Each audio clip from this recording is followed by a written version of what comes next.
Oh my God. I recorded that 15-minute thing. It was actually like 12 minutes long. I recorded it and set it to premiere at 9:15. Everything was set. So I clicked on it. I was watching it. 9:15 rolled around. Nothing happened. It said go live. Wasn't supposed to go live. I mean, it was supposed to show automatically, and it didn't do it. So I'm hoping. Well, no, I can't even do that. Son of a gun. I apologize, everybody. I did film unboxing the guitar and talked about it. So the guitar is on the bench right now. Garguts' guitar is right here behind me. No, wait a minute. That's the one that one was in. There's Garguts' guitar. Oh, so hold on. Yep, it is. Sorry. Okay, that should be better. Is that better? I hope that's better. It should be. So I did film it. I do have it. But I filmed it on here. I was going to do it on the cell phone and just post it. And I thought, no, you know what?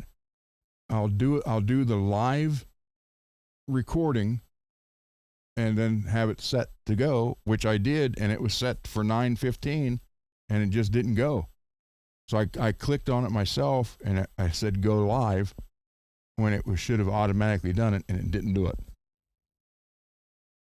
So I don't know how. I mean, I could share. Let me see if I can figure that out. Hold on.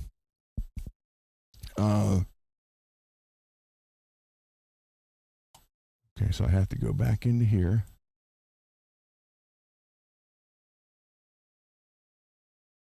It's like 12 minutes of unboxing that.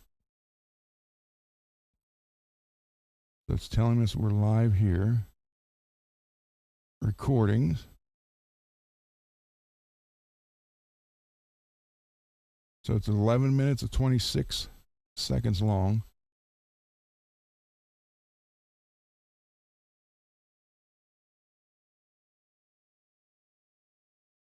I'll download it. And maybe I can play it that way. I'm sorry. I need to get with Tone, searching for Tone, and have the crasher course or two on how to do this. Because again, guys, I'm learning as I'm going here. I even had it nicely set up with a green. This part I can show you, I think. Let me share a screen. Dashboard. Yeah, share that. Let me come over here, add it. Yeah, so you can see there's a green bar around the screen and everything. It's downloading. But it was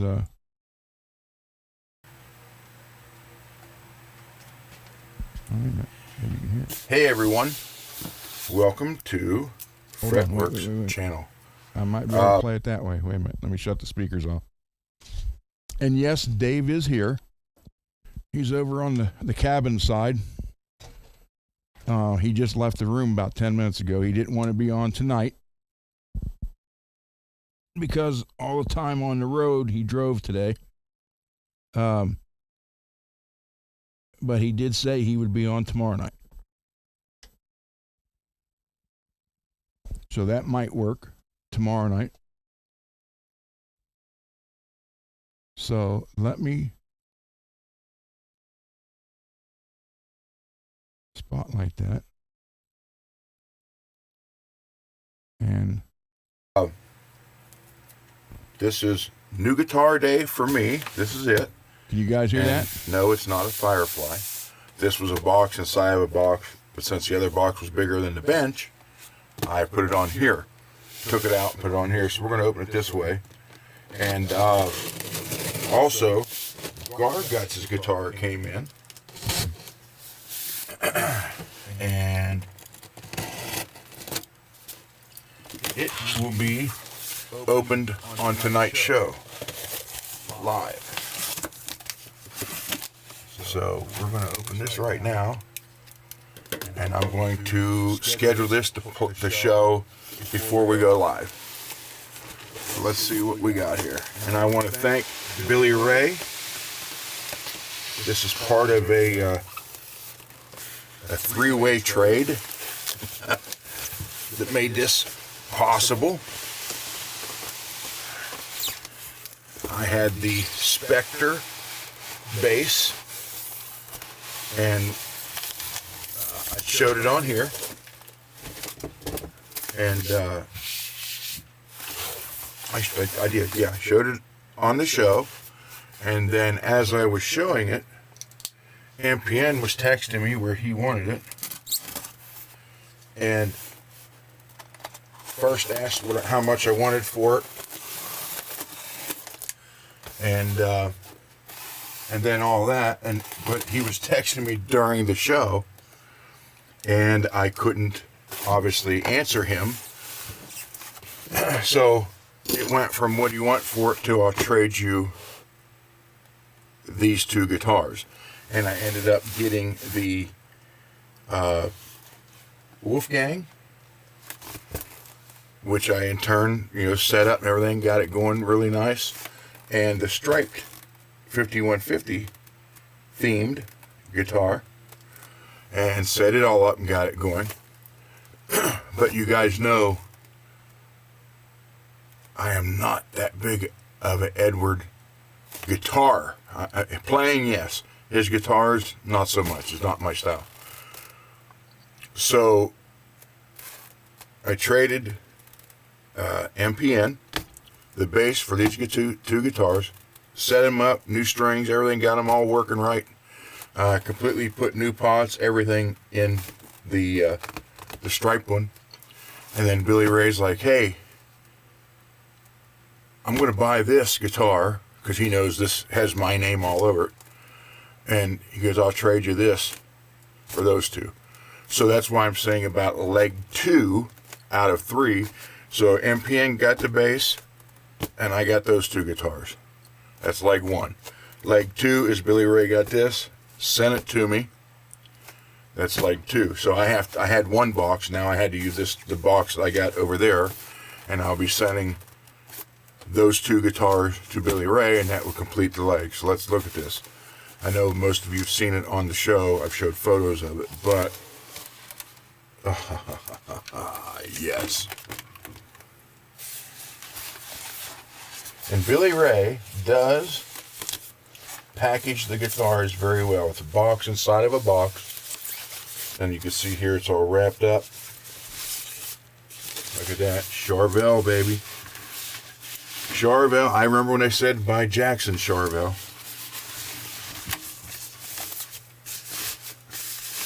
But a Charvel is still a Charvel. And, oh, look at that. Oh, man. It's like alien blood. How cool is that?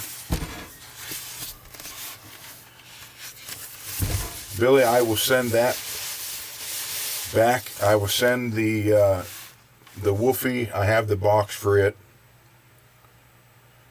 The stripe one I'll put in here, if it'll fit. I might have to cut the end off here because it is a banana headstock. So I'll wrap it up, do everything just like you did.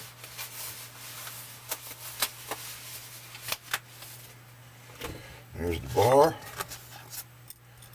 This is so cool. Adds to my collection of Charvels now. So actually, let me get it out of here. Get this out of the way. I love the fact that you can use these over and over again.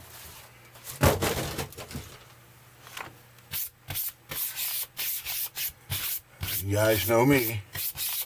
I can't stand a dirty workbench. Period. Oh, look what I got out already for this. That might end up in there. Who knows? And, obviously, green. And the funny part is, no, I did not make this for this guitar.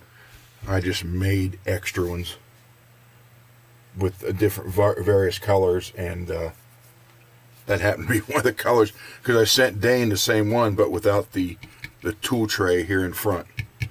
So when I made the one for Dane, I went ahead and made two. All right. Oh wait, now I blocked my chair. Oh, and by the way, Dave is about 10 minutes away, so he might show up while I'm filming this. Check this out. Oh man, this is so freaking cool. This goes with the sunburn now. So tonight, on tonight's show, what we will do is, I'll take the tremolo off, restring it, take the tremolo apart. I may put the green. Let's see what it looks like, because this green is kind of weird. I had it on I had it on one of the other guitars with green in it. Oh, the green crackle. And for some reason, this green doesn't match any guitar green that I've ever seen. So let's see. Oh, that looks a lot. Yeah. Tell you what, we'll decide it tonight. But there you go. There's the option. I kind of like that, but would it look good with the green under it like this? Obviously, you got to trim that out to make it fit. But get a preview. Well, maybe. Maybe we do.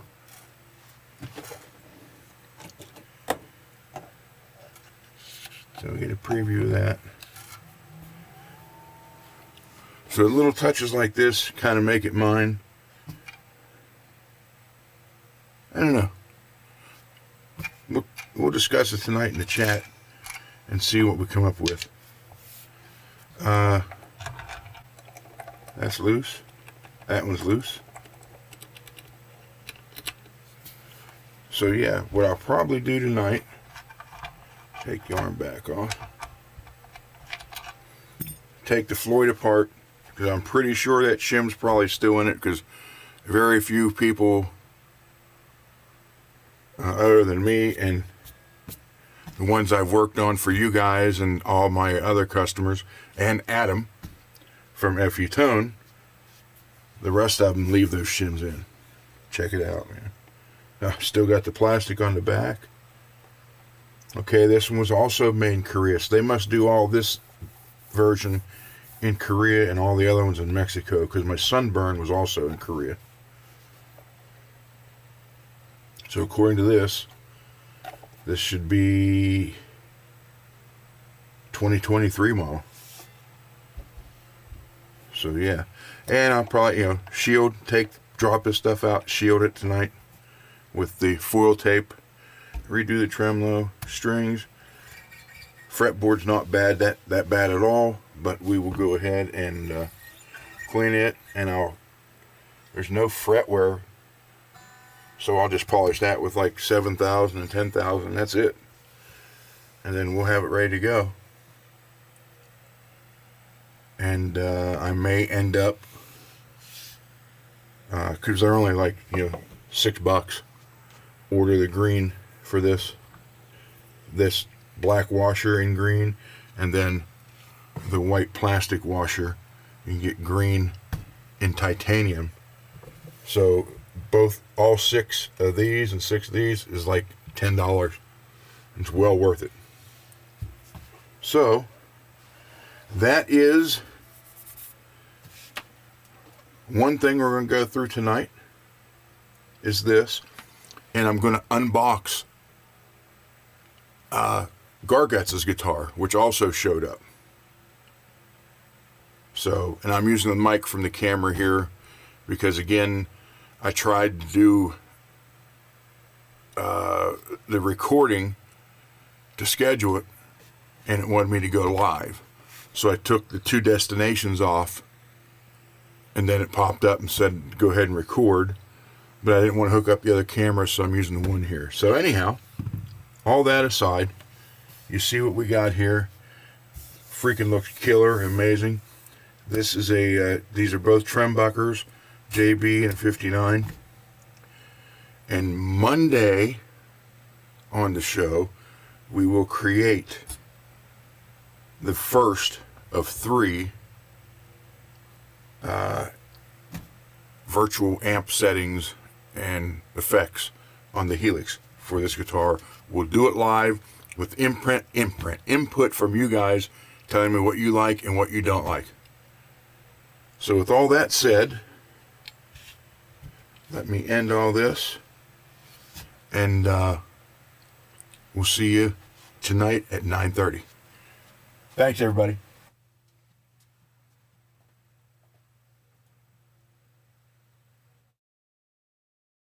There you go.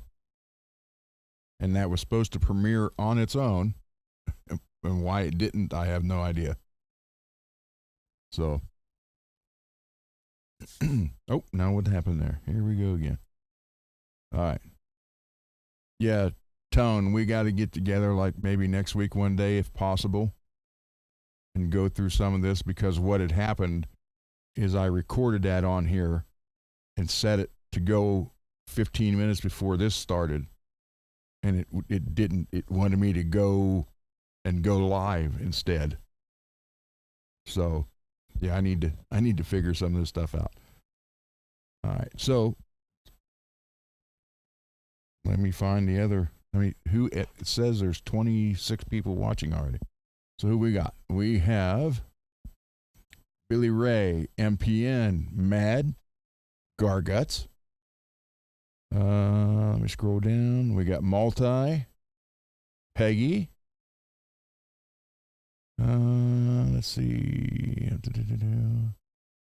Cheryl, Bay Area Rich. Hello, everybody. Tone.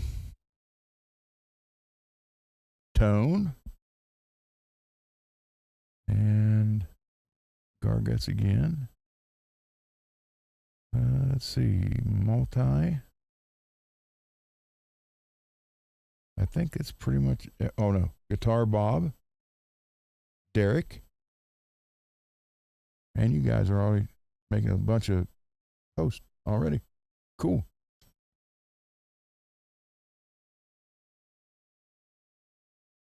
Mr. Mick. Oh, Derek, I see you got your hoodie. Cool. And Scott. Hey, Scott. No, I did not find my shielding paint. Did not. I ordered some more. DJ Play Nice. Marshall.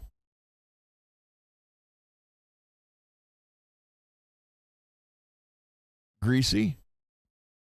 Stroob. Thank you, guys. All right. So thank you, everybody. And so you got to see that part, and we will go to the bench for that.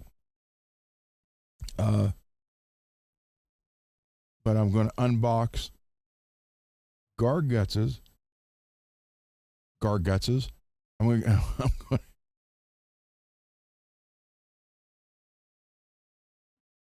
DJ Play. Thank you.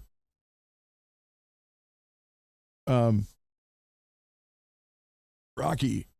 So I'm going to open Garguts's guitar. Garguts.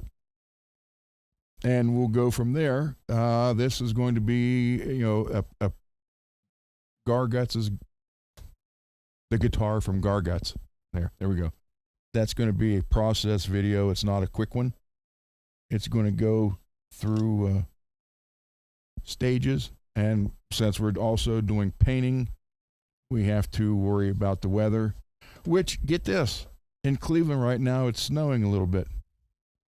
And we're supposed to have frost, low 30 tonight. So, yeah, Mother Nature it kind of spit snow a little bit ago outside, right when the sun really went down. Other than that, it's been like drizzle all day and then some heavy rain. So this is the guitar from Garguts. This is his guitar. And I said a long time ago, he had asked about it, and I said, send it along. I'll take care of it for you.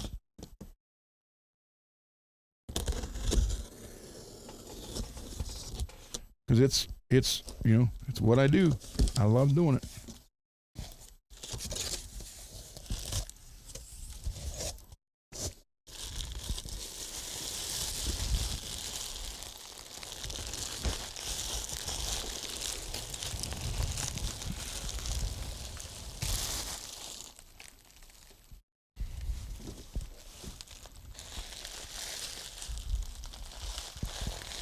Cool. Looks like we have us a white guitar. There you go. Thank you guys for tuning in. Let me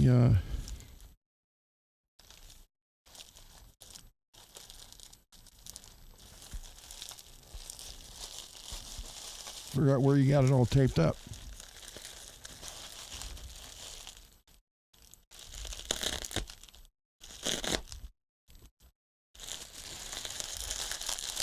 Yeah, sorry about that. Dave is here. He's in the other room.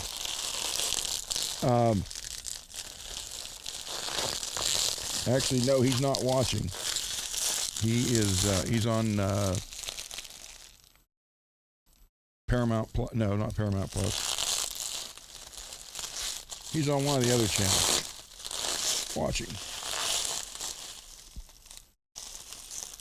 Dang, Garguts, you packed this pretty good. That's what's great, man. Getting them packed up nice.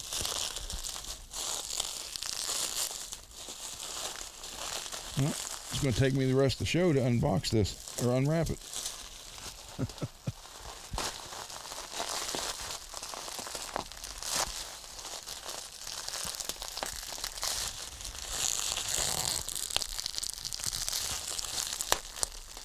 Oh, I think he's watching Prime Video.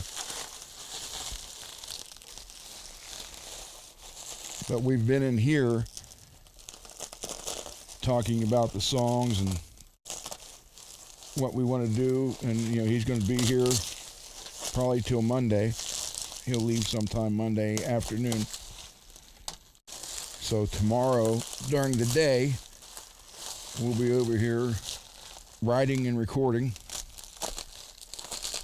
Plus he brought his acoustic guitar, not his acoustic bass, and I do have to work on that. So sorry for all the noise, but you guys sure know how to pack them, man. And that's good. That's what you want.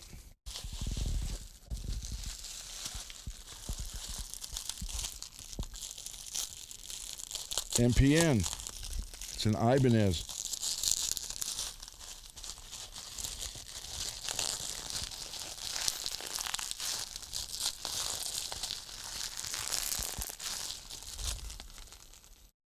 Now I'm trying to get this off. You know what it is? It's that Texas tape.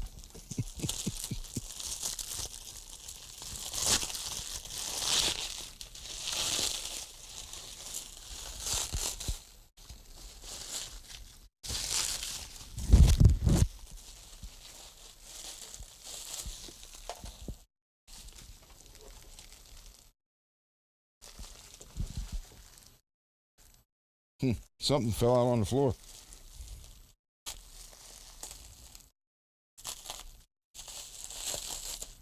Oh, this isn't the one with the broken neck. Okay.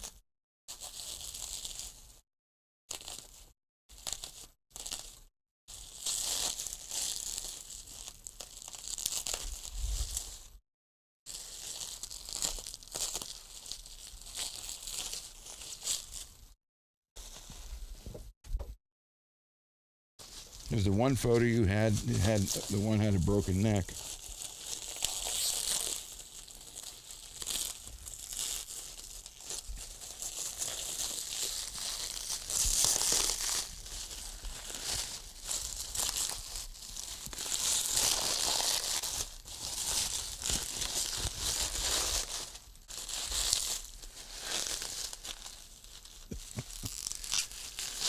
This is going to be a project, Garguts.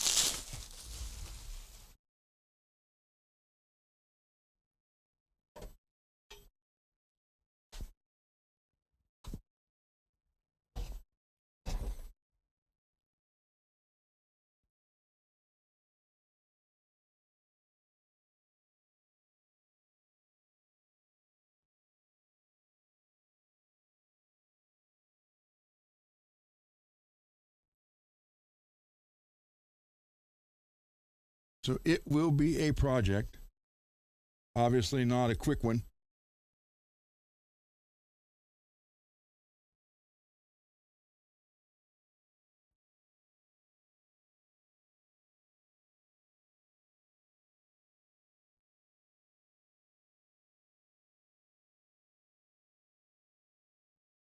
But it's cool when you get one like this and then see the finished product.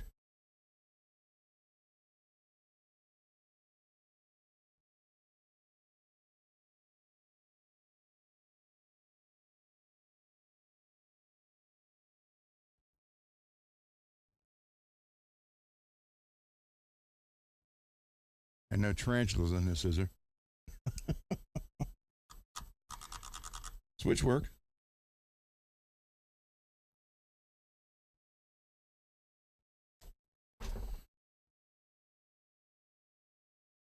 Looked like Alex's strings, except Alex was still playing them.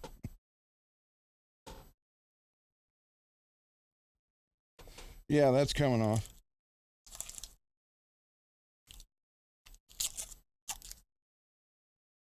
All right, looks new in that spot. Oh, that string, it just hit my arm. I thought, what the heck was that? Okay. This will be an undertaking, everybody. Wide 7-string neck.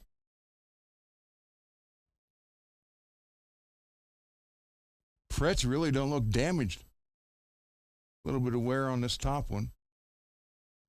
So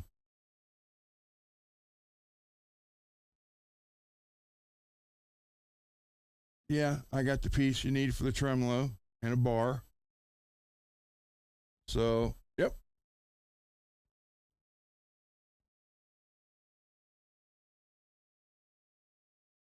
$2014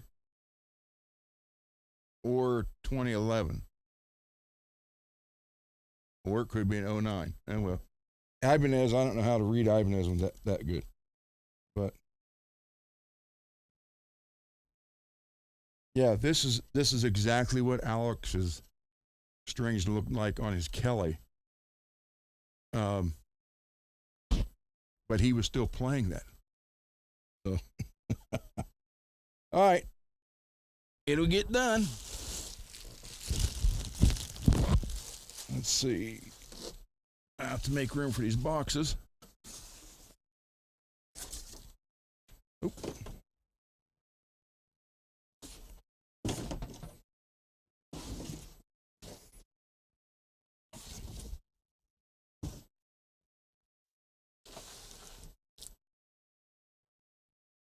So I will get these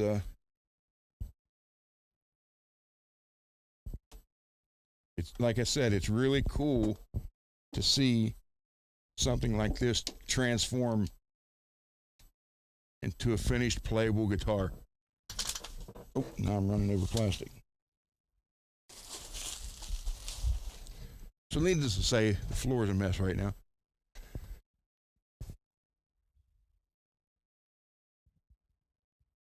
Yeah, that's going to be one of the last things we have to worry about, Garguts.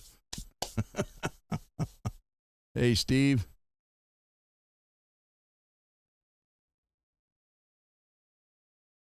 I don't know. Let me look. have the. Yeah, oh, no, that's the wrong one.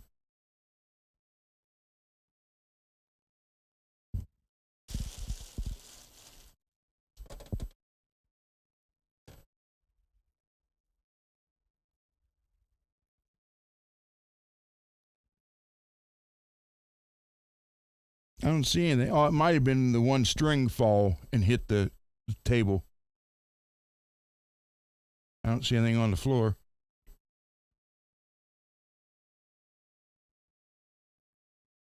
Okay. Yeah, it might have been just this, the broken string hit this stuff.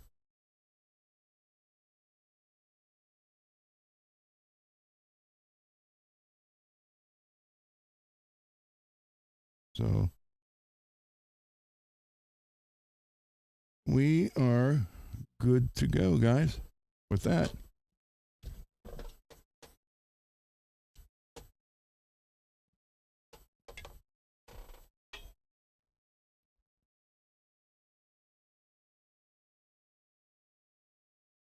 Well, I'll figure it out, Garguts.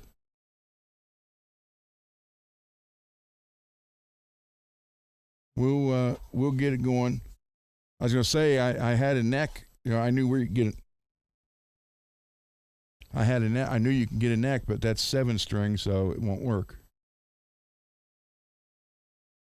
Because MPN's got a nice Ibanez neck that's wide like that, but it's a 6-string. Oh wait, no. Here it is, something.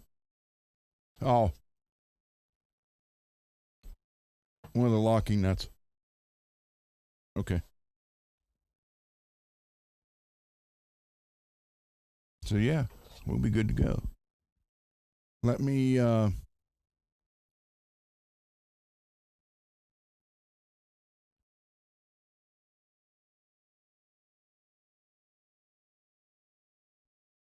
well, then Garguts, you need to talk to MPN because he's got one for sale.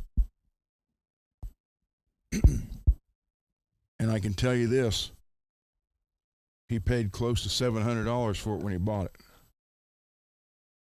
So, all right, guys, let me get you back on the phone here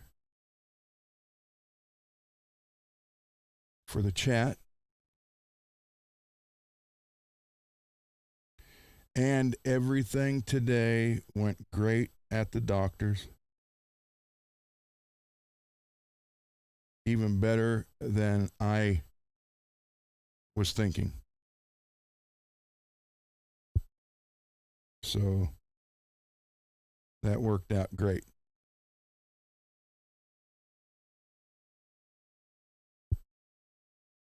So everything was fine. I was like, as soon as the nurse was like, "Wake up, Ron, wake up." First thing I asked, "Is everything? Everything is fine." The doctor even said, he goes, "I don't know what you're doing, but continue to do it." So, all right, let me go over to the other desk where I'm not going to do a 3-hour show tonight because Dave's here and it's not fair to have him sit over there, drive all this way. It actually took him almost 5 hours because of detours to sit over there. So we'll do a 2.5, and I'm going to do it on the bench.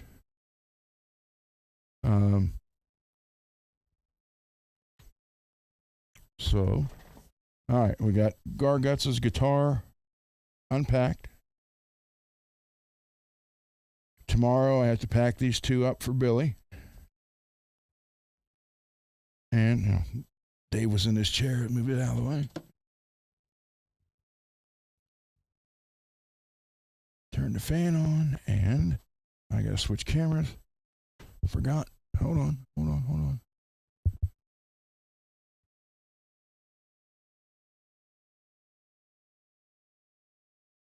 All right. Yep, Derek, I have ocean spray right here in my purple cup. As Andy Griffith would say, it's right here.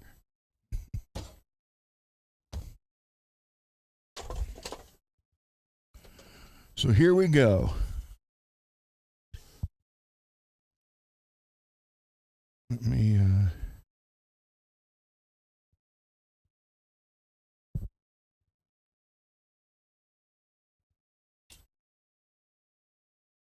I do not know. Scotty, let me look.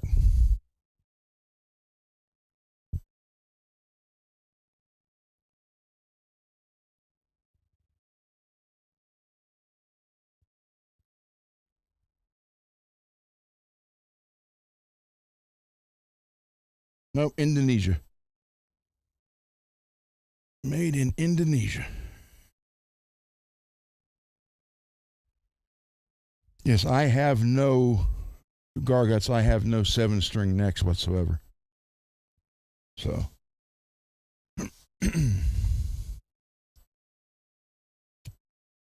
This is really cool. The camera's not showing the true color. It's great.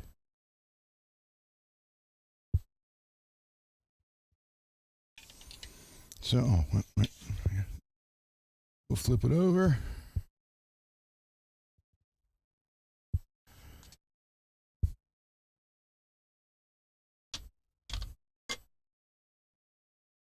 Really neat. I love these guitars. I love this sandblasted grain finish, which is really weird because when I first saw them, I thought, man, I would never like that. And it turns out I freaking love them.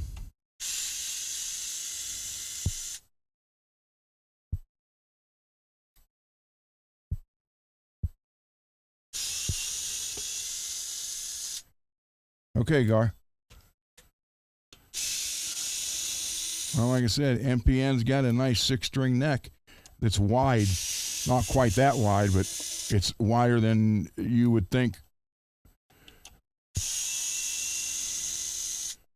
Matter of fact, it probably, I think it could be turned into a 7-string, change the nut, and drill an extra hole in it. It would be a little narrower 7-string neck than that, but I still think you could put 7 strings on that one. Where'd that go? That went right here.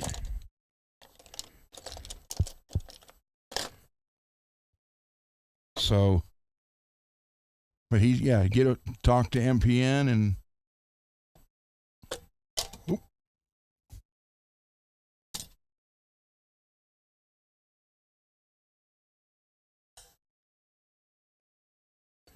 you guys can work something out. Because if that next to one, it's broke, right? And it's cracked right there in where the holes are drilled through and all that stuff.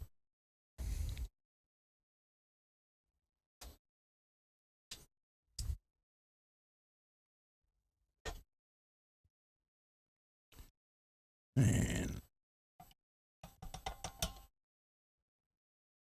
I don't like to use 3 springs if I don't have to. I've never used 4 and 5 ever.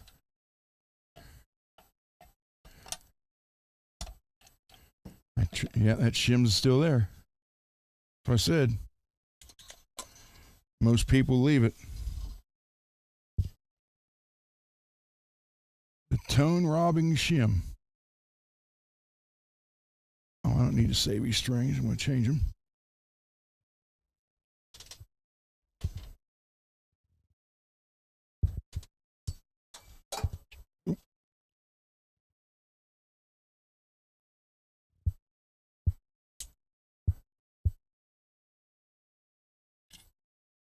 Stress cracks from falling.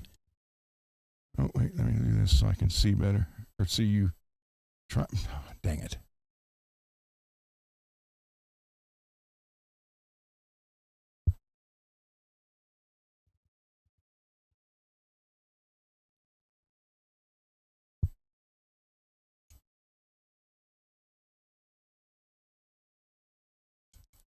Yeah, Derek, I had I had a glass in the car because obviously I wasn't allowed to drive or anything, so my wife took me over, and I took a glass with a travel mug full of ice and my ocean spray, and it was sitting in the car. So when she come around to pick me up from the surgical center, it was right there, and that's exactly what I did. I jumped in the car, grabbed it, took a drink. It was glorious.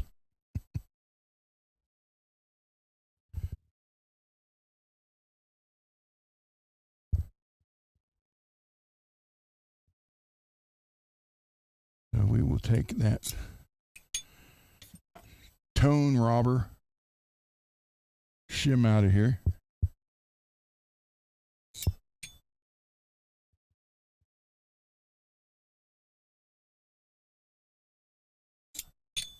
And they got me there, and they had the IV right there going in that way. And man, anytime I moved my hand, it hurt like crazy.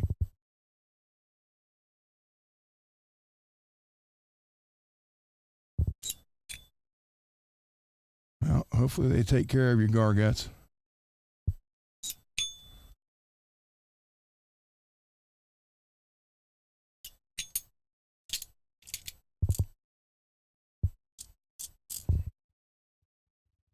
Hopefully they do, brother.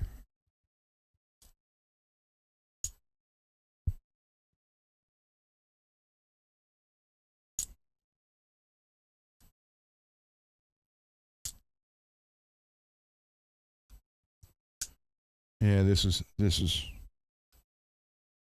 freaking cool, man.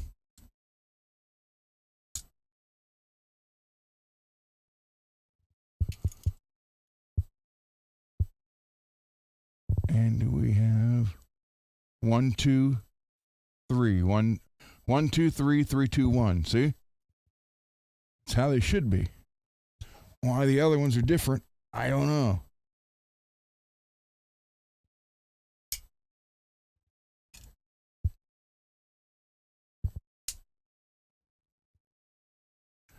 Yeah, so I as much as I like doing 4-hour shows, it's just not fair with Dave sitting over there by himself now. But he did agree to come on the show tomorrow, at least for a little bit. Because I told him, I said, I've been telling them how I am for over 3 years now. I said, then, who knows? They might have some. I've known him 42 years now. And like I said, he's been like a brother. He still is. He's a brother to me. And I had to fire him from the band at one point in time.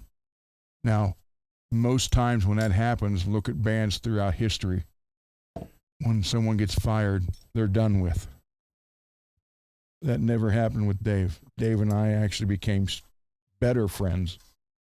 And he rejoined the band as our lighting guy instead of the bass player. And it turned out great because we had killer light shows because he knew all the songs. He knew the set list, the breaks, everything. So, and he was good. He became good friends with Buff or Jeff, the other guy who I've showed you pictures on here with the long white goatee. They became good friends. So it wasn't just a screw you, bye thing.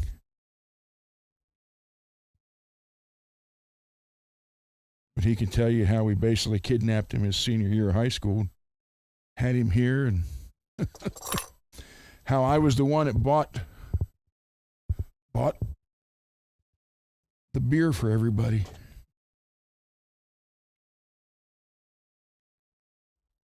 But never drank.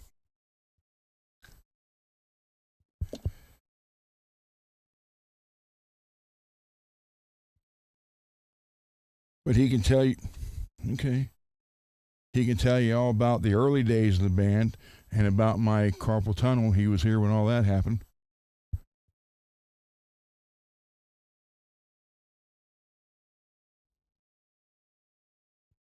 So if you guys never believed me before,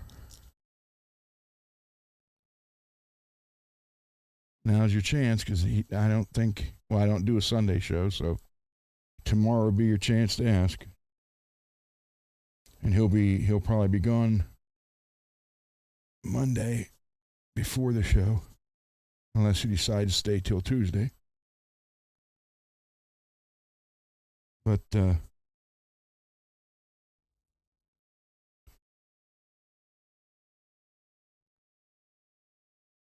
good guy, Southern accent, raised down south.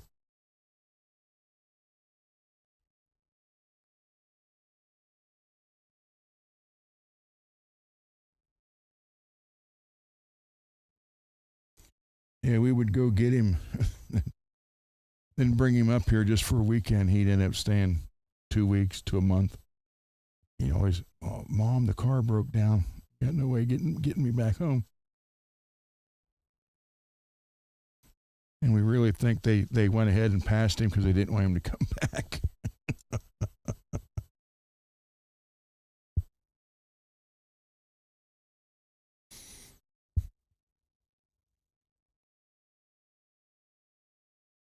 But he ended up being a nurse.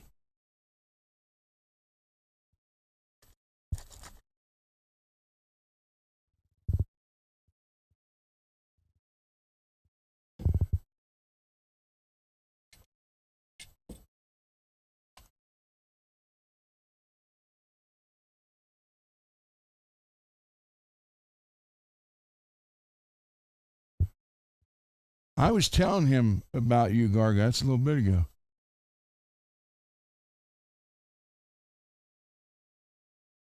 About down in your 40s all the time.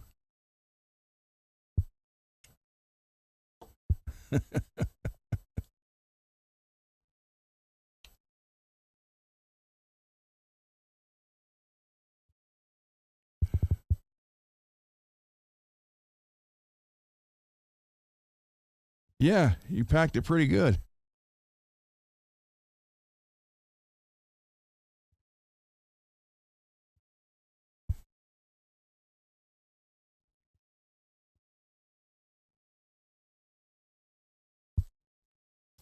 So I will add this into the other pile, which is right here.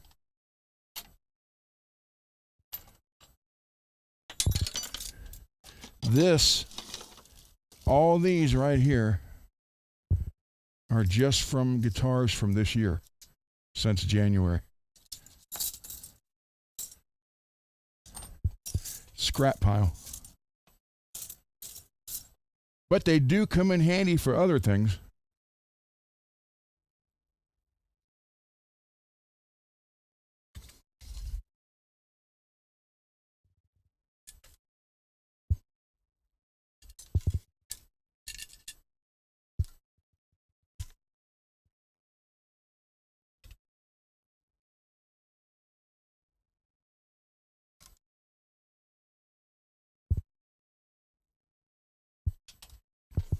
Let's take this one out. Here's the best thing about these guys. I can put this green one in here. And if later on down the road I don't like it, I can put another black one back in. But here's what's funny. Everybody thinks this is some magical thing that you can only get at guitar companies. All this is self-adhesive, spongy. You get it at the hardware store or the hobby stores. Joann's, Michael's, Hobby Lobby, whatever. They sell them all right there.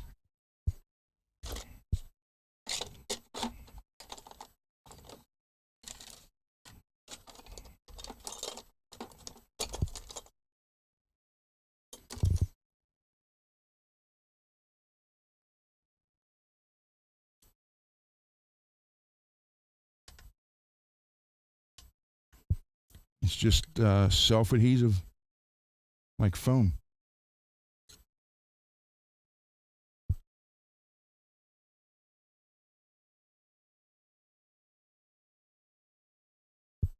So it's really, there's nothing to it putting it on. It's just cut it out and stick it in there. You trim that a little bit. Yeah, just the hair.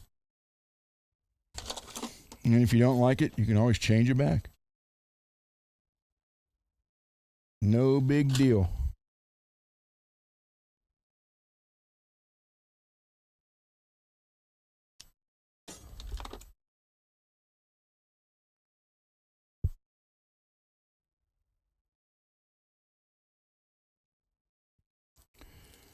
But one thing you guys can, Dave will tell you about me is my big deal with respect and loyalty.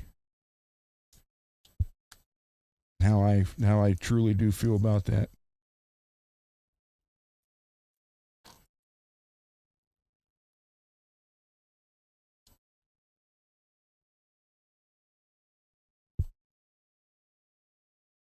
Funny part is, that's the exact color of this green.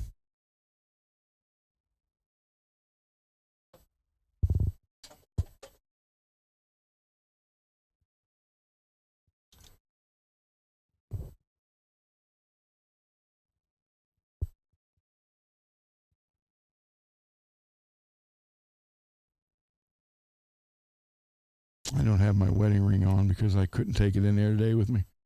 It's actually in my wife's wallet.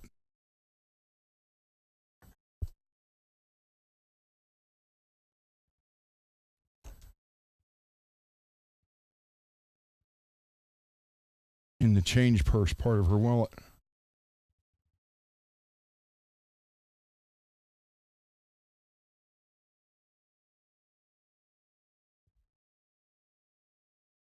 So, all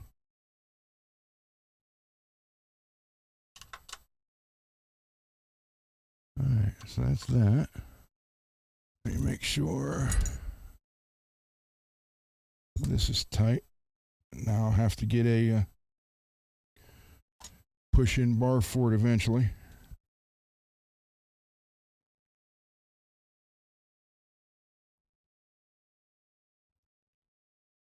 Okay, that's enough for that for now. Let's pull these pots off. I can tighten those up.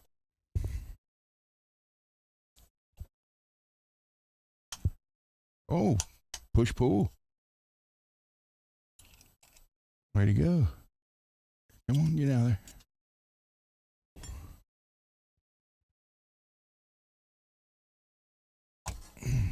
Ah.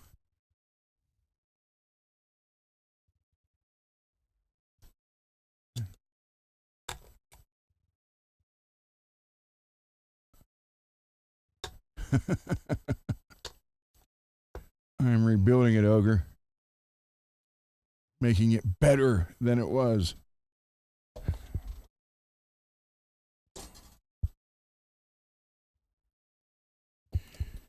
It'll be able to shred tall buildings with a single note.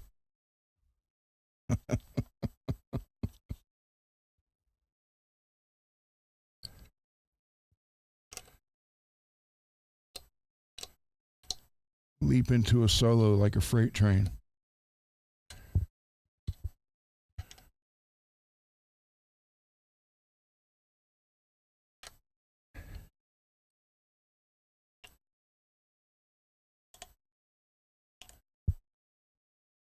And Dave got his white Fender bass here.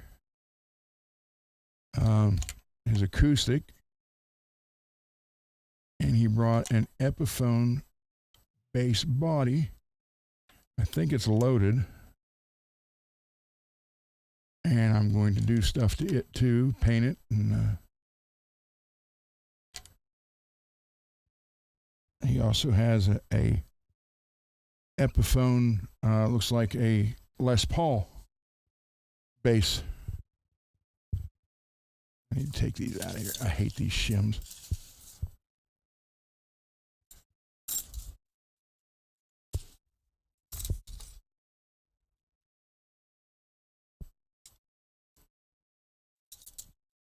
Yeah, these are all off of Floyd's I've worked on this year. I usually save them for a year, then get rid of them in December. A couple of them's mine. Most of them are from other people.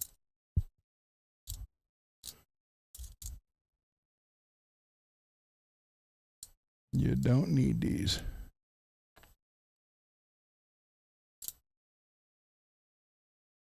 So I think there's like 20, well, 26 or 27 now.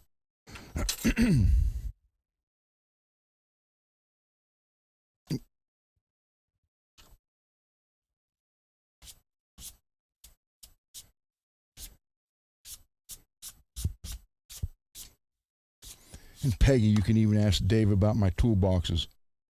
Because his green Camaros, I painted that, and I built the motor, painted the car. It ended up being a 383 stroker.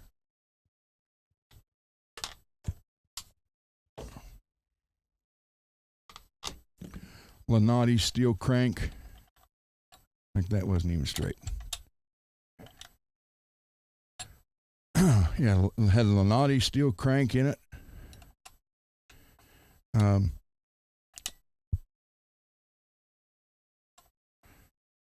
poured and polished the heads, the intake to match. What else did I do to it? I balanced all the connecting rods. They all weigh identical. Did that whole motor at the garage. Then when he sold the car, or sold the motor first, then sold the car, the guy put the motor in a pulling truck. Where they take off, pulling the big heavy weights. Make sure that's tight.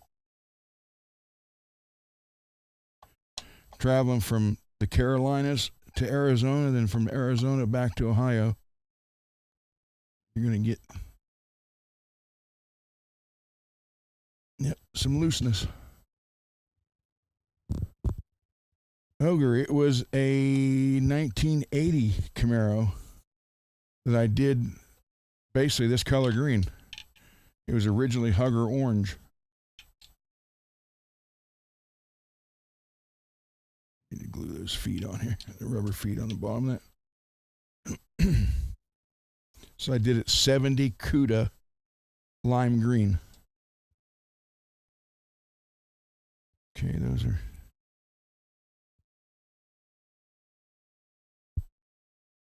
Yeah, I'll actually shield this later.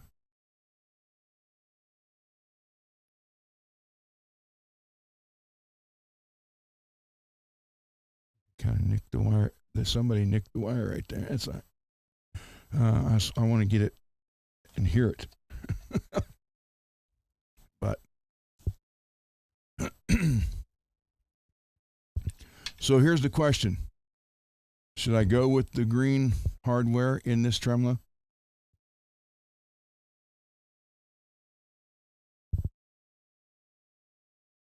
Well, absolutely. You know what? Oh, no, I don't. I say I thought I had it on a black. I don't. Okay. So what do you guys think?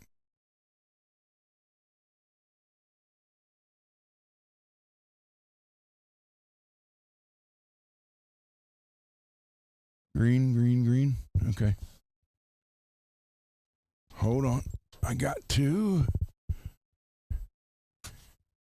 I know I should have did this earlier, because I figured I would end up putting it on here, and I wasn't sure about it, and I didn't take it out of this. So on this one chrome Floyd I have the green on it, and on a whim I replaced the stainless steel that was on here with the green to have a chrome Floyd with green ready to go. And I don't like the chrome on there because there's nothing else chrome. So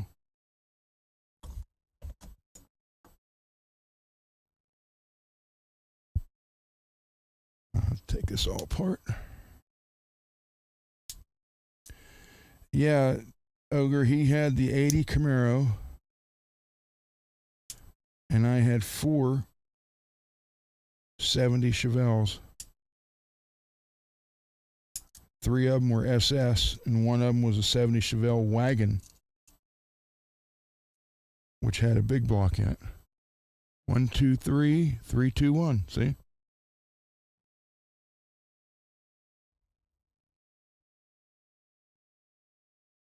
Yeah, I drag raced. I drove for Bob Bond Honda. He had, in the early 80s, he had the single biggest drag racing team privately owned in the country. And I ran super gas, 9 seconds, 990. I had one of my 70 Chevelles that I drove, which had a 454 in it. And then the rest of them were his cars. And Bob was a firm believer in overbuilding. So his super gas cars were actually pro stocks. His theory was build it strong, then you don't have to run it as hard and it will last longer. Matter of fact, I found a photo out in the garage the other day. A girl I was dating at the time was sitting in the stands right by the starting line. And there's a photo of me, but the guy was in a different class. So he, the lights were, he got the start before I did. But I'm in one of Bob's, I think it's one of the 68 Camaros. And the front wheels are off the ground. I'll see if I can find that again tomorrow. I think it's in the other toolbox. I'll bring it back in.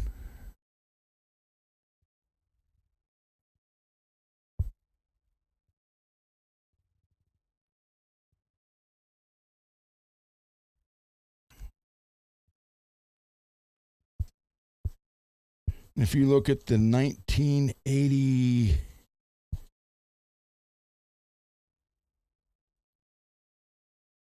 '83 Gator Nationals, Diamond P Sports did it. I did not drive. I didn't go to Florida with them for that race. And so another guy, as I built some of Bob's motors too, they were all 454s, tunnel rams, dual Holly 1050s on them, strip dominators. But one of the other guys that built some motors for Bob, again, that's Bob Bond, and you can look it up on the internet. He had a Honda dealership here in town. He's the guy who had the Lamborghinis I got to drive to my senior prom.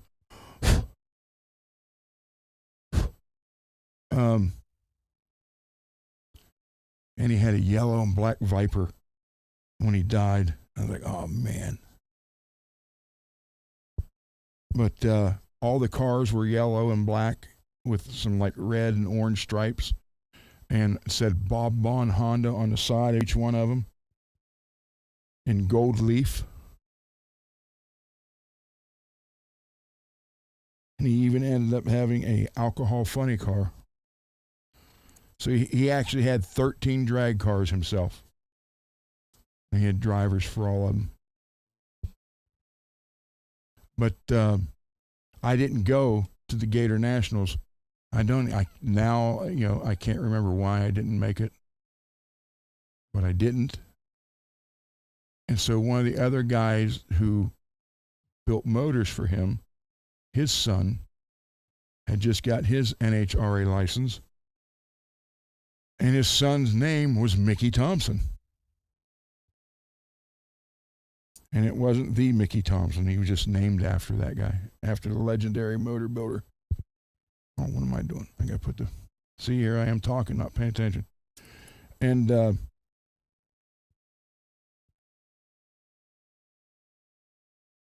when I first took Bob's car, I got all my license. I did my license at National Trail Raceway in Columbus, Ohio, where they had the spring nationals for freaking years. And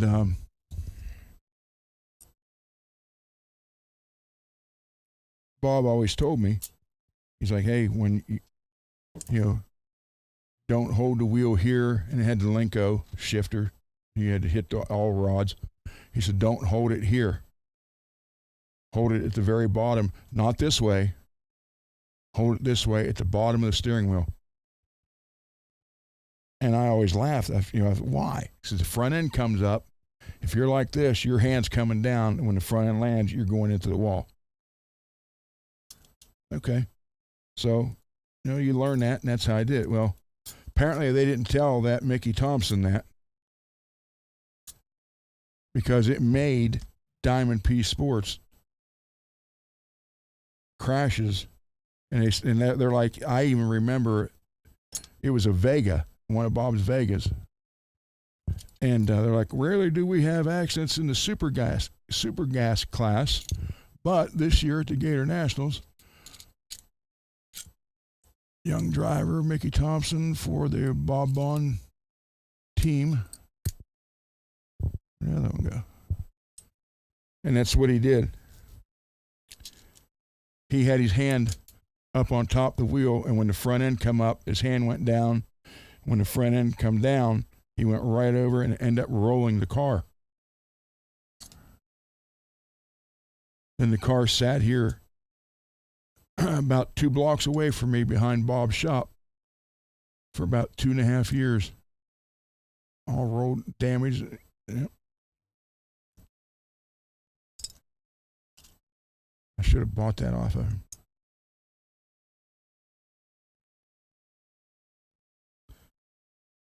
But Bob was a very nice guy. He lived to be almost 90.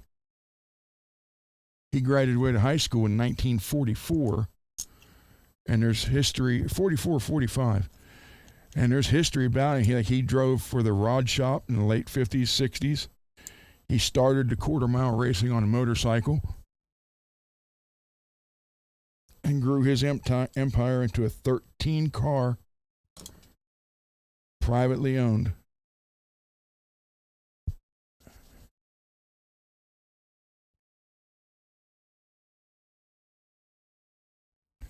And I started working for him when I was 14 at the Honda shop, and then working on the cars. And of course, growing up with my dad used to race with him. My dad drag raced in the early 60s. Matter of fact, there's photos of my dad in the pits. One side of him is Don Garguts, and the other side of him is Don Prudhomme. Like 61 or 62, before I was here.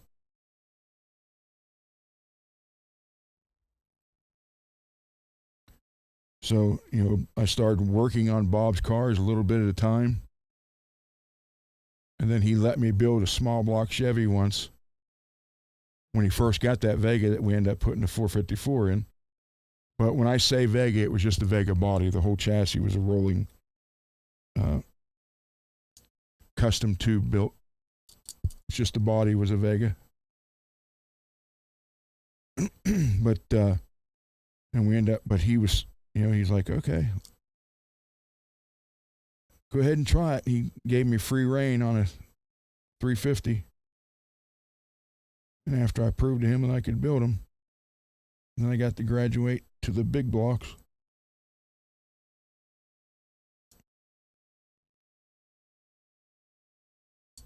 I didn't do any of the painting on his cars, though. He had another guy that did all of them. The funny car and everything.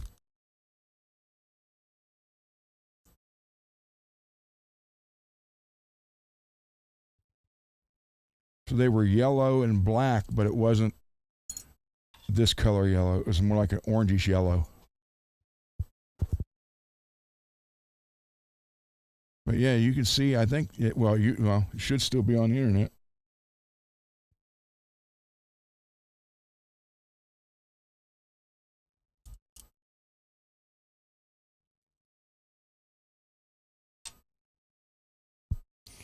Bob Vaughn Racing, Shadyside, Ohio. They called him Bopper. And he loved Harley Davidsons. I think he had 13 Harley Davidsons when he died. He still rode up until he was like 86. His house is 1 block down the street, 1 block away. It's like 8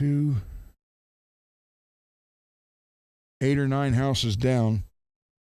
It's got an indoor heated pool. The car was a 12-car garage.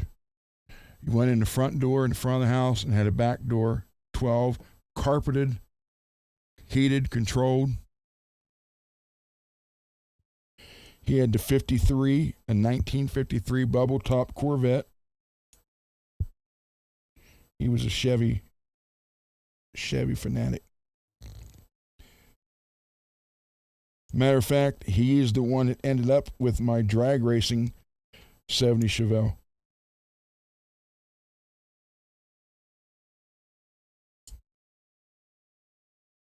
And I told him I was going to get rid of it. He said, well, I'm going to come down. I said, okay. So he come down the alley after he left his garage, come down our alley, because my alley and his alley, he's just the next block over, same alley. And I knew it when he come down the alley with the car trailer on the back of the truck that he wasn't leaving without it. So I got a new motorcycle off of him and some cash for my drag one. The other 2 were street cars.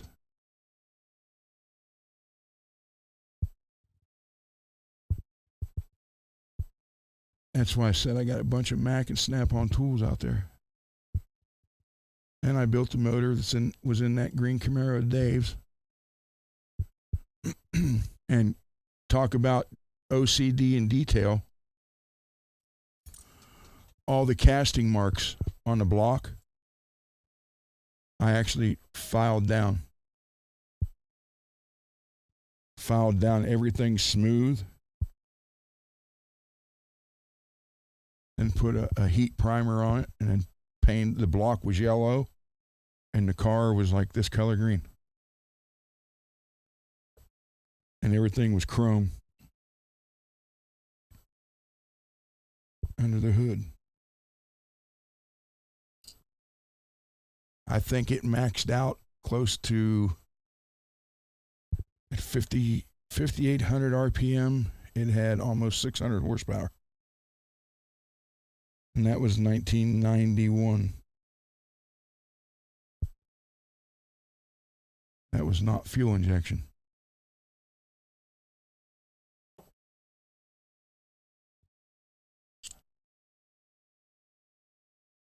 And the guy had it in a pooling truck. I think he drove it for almost 2 or 3 seasons, at least 2, maybe 3, before he finally blew it.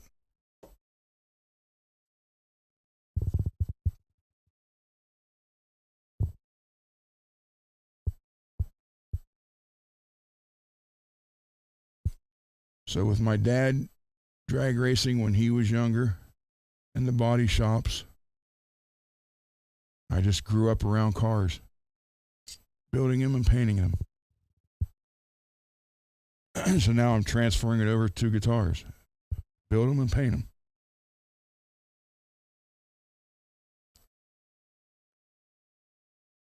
But if you guys are interested, and I honestly don't see why anybody would be interested. But if you are interested in anything about my history, tomorrow night's your chance to get your information. I tried to. I was trying to get that video to start at 15 after 9. He was still sitting there. I'm like, dude, there's a set of headphones. You can go live with us now. No, not tonight.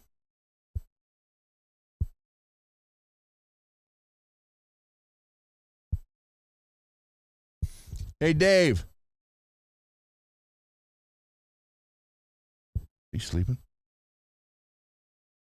He might be in the bathroom.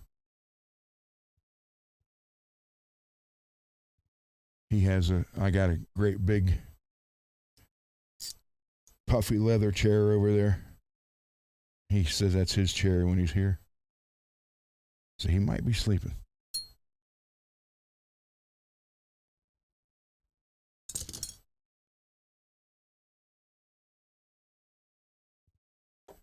And Ava loves him. She couldn't wait for him to come in the house.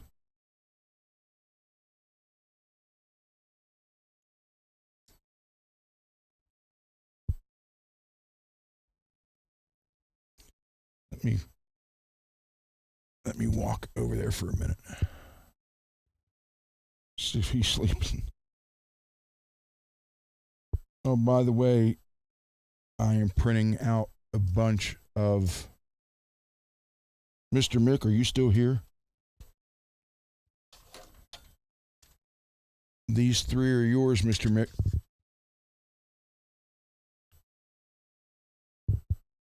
And then, Mad, I'm printing you out some more. And this is the new design.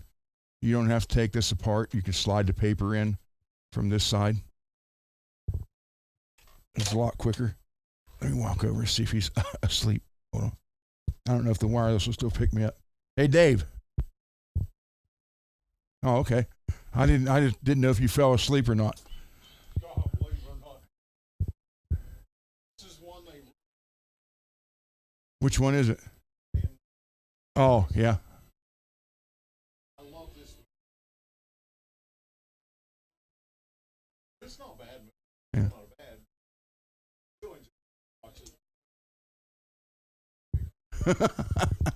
All right. This is one they ruined. Hey, wait. They might be able to hear you. Tell everybody, say hi, everybody. Hello, everybody. There you go. That's Dave. I told him you'll be on tomorrow.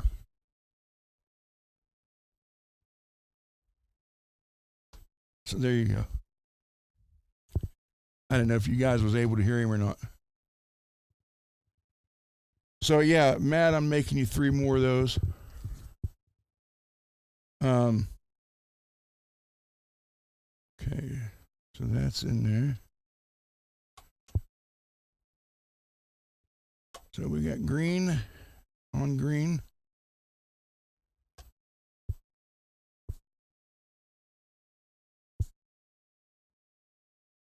Let me flip these over, and we're going to go and try to do 2 black. I just wish the green matched.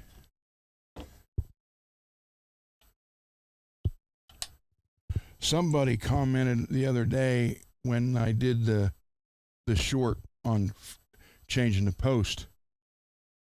I think they commented yesterday, maybe, on that video, saying that I made it look easy, and they definitely want to get one of these, and this is well worth the money, trust me. You just saw how easy it was. Man, literally. Yeah, I'll fix that wire too. We'll put a hard wire in there so it won't get in the way.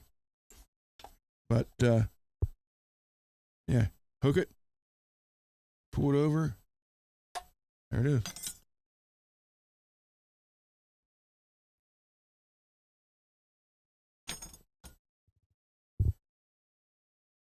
Those are tight. I do need to get that one off, though. Billy Ray. Billy Ray. Yeah, the insert came out. And that's a push-pull pot, so I will just use, because I'm going to put flat tops on there. Those are domed. Call it vanity, but I can't hack the dome tops anymore. I don't know why. And this is not exaggeration. I literally woke up one day and I don't like dome tops.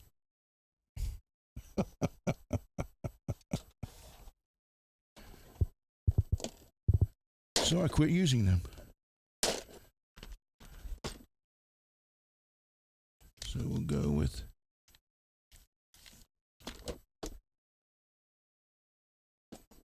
I was able to score a sale on the black knobs. I got 5 of them, flat tops, for $19. And dummy me, I should have bought two packages or 2 sets, so I'd have 10, but I didn't do that. Then when I thought about it a couple of days later, I went back and the sale was gone. So.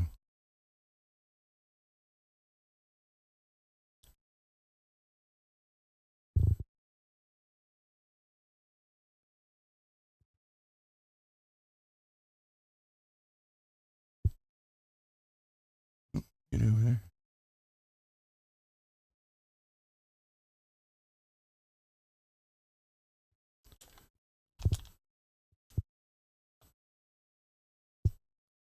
Hey, Tim, Lewis, David.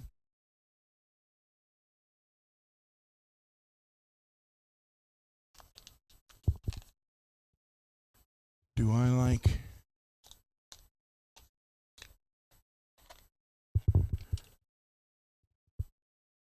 the top hats? No, I never did like top hat. I never did like the top hat design knobs. Ooh, tightened up. Oh, that needs tightened. Yeah, look at that. Telling you, traveling across country twice in less than 7 days, going from very cold to heat, back to very cold. Again, the guitar can live in the extreme heat and it can live in the extreme cold. It's the in-between, switching between the two, that gets you. Or that gets the guitar, I should say.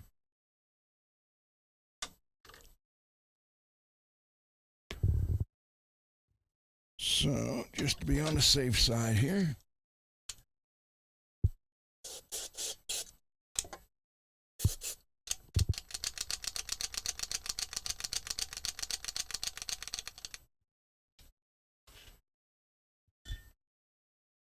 It's not a problem, Billy. I don't care if they come new from a store. I go through them.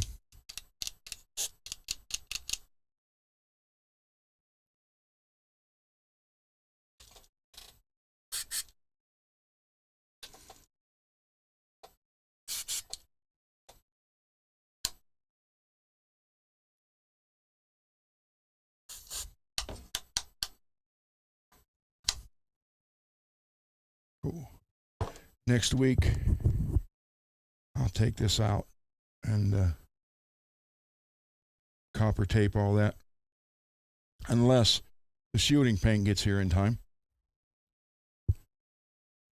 Then I'll do that.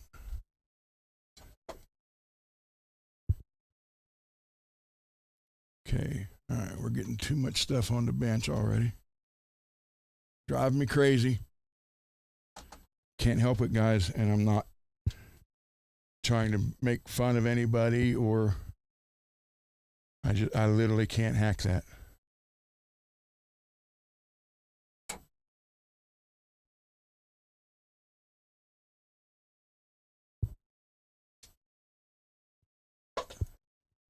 So I do have a bunch of the black dome knobs floating around, so I don't need those. This way. Put this away. And this.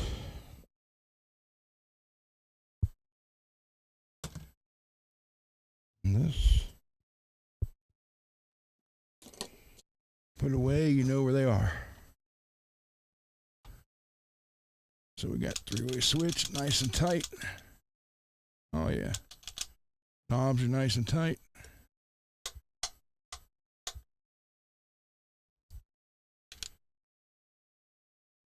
Oh, by the way, guys, I put the bass back together and it's still doing it, but not as bad. So that's even driving me more crazy now. So any hints and or suggestions over that bass amp? Because I think he's going to take it back home with him when he goes Monday.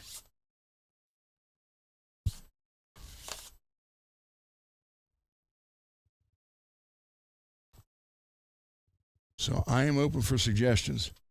There's no capacitor or anything burnt. All the solder joints are good. Everything's clean. The speaker is not blown. And the wiring to the speaker has been replaced and it's perfect. So I have no idea what else it could be. And the weird part is, it's doing it, but not as bad as it did. So that's even throwing me off more.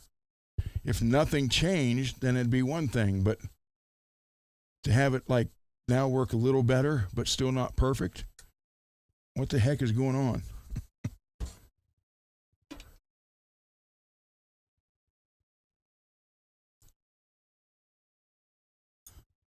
Yeah, I got to put a push-pull arm on here.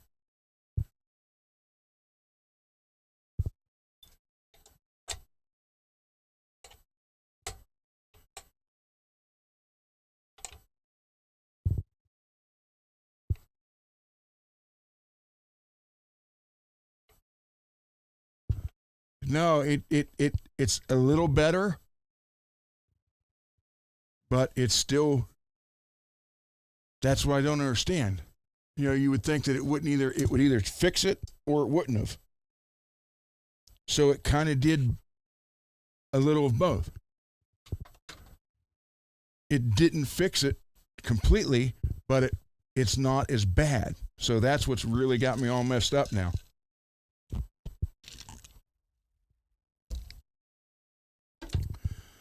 Okay, I can cut these off. No, I can't do this.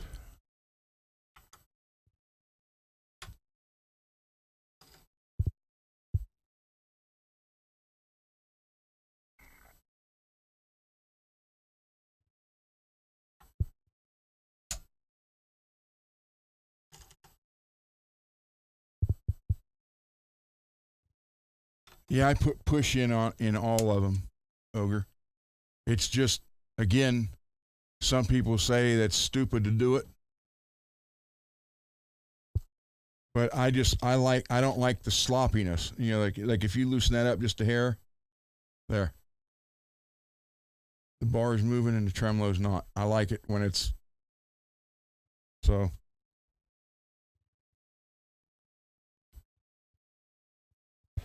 Cut this. Yeah, so that's what I scrubbed that entire circuit board with that alcohol. And like I said, there were a couple things that were questionable at first.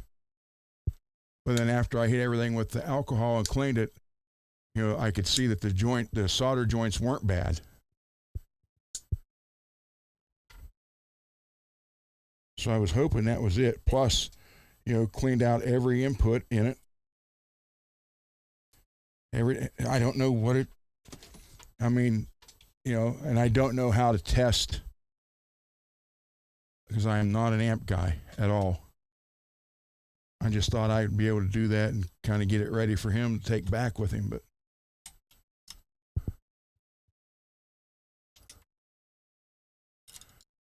and I'm sure these are loose up here. They always are.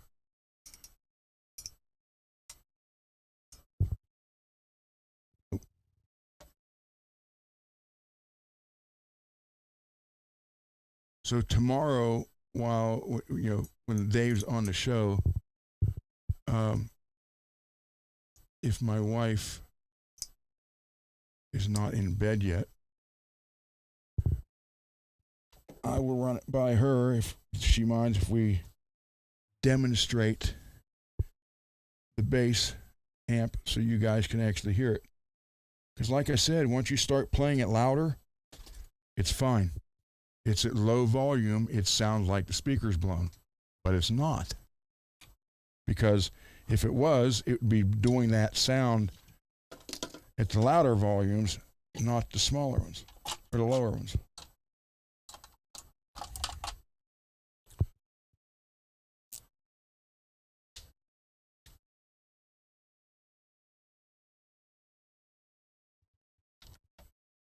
Yeah, it's a solid state.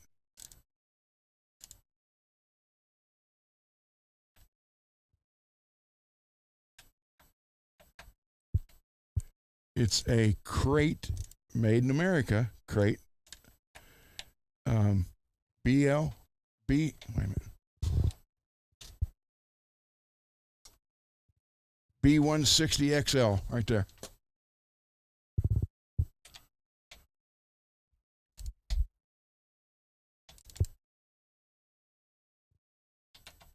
Yeah, I will. I'll call him. Maybe I might call him tomorrow. If not, I'll get hold of him Monday.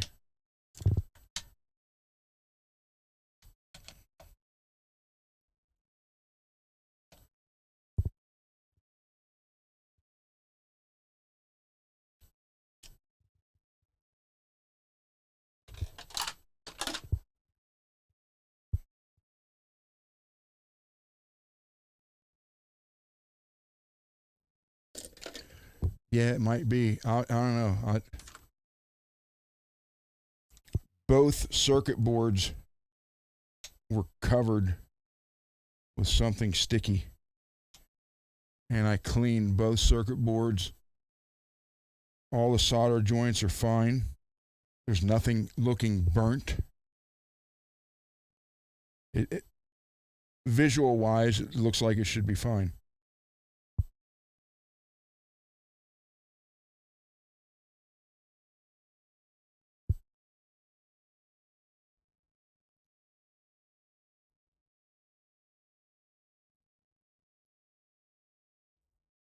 So we're going to mess with it a little bit tomorrow, but yeah, that's it.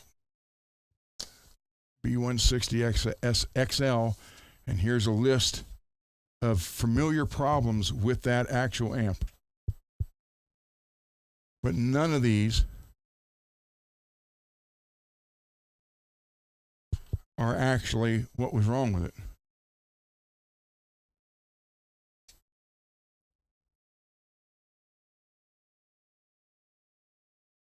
Everything's like cut out. If it shuts off, overheating, no sound or cracking, signal volume drops. Those are none of the issues.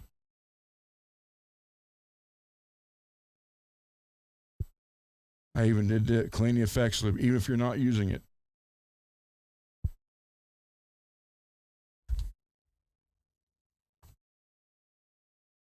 So I don't know. I literally don't know. And there is no wear on this at all. I could probably just get away with doing. Let's just do. C3. 10,000. Look, black and green. I could probably get away with just using the 10,000 on here. Yep.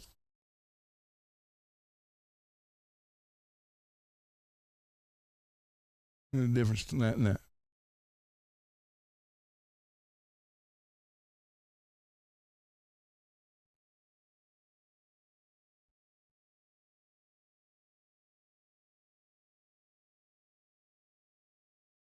And this wasn't played very much, I guarantee you that.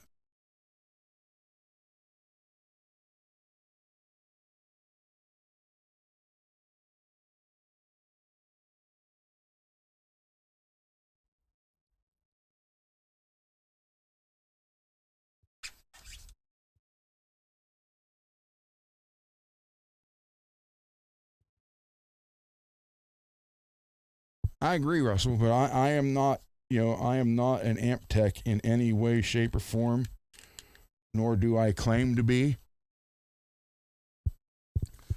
But I know, things can be cleaned, or a solder joint can be, bad, and I know how to fix that stuff. So that's what I was doing.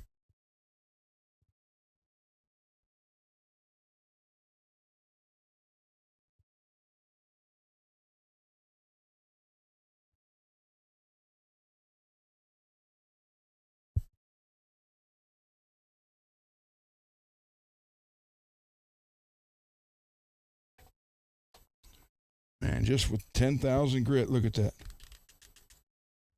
Look at the difference. I love these things.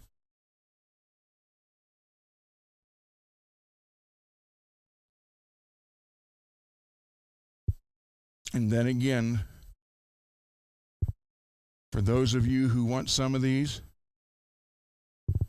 I'll make as many as you want. All you do is buy the filament and pay the shipping to you. I'll make them and give them to you at no cost. Filament run you, depending on what color you want, anywhere from $13 to $23.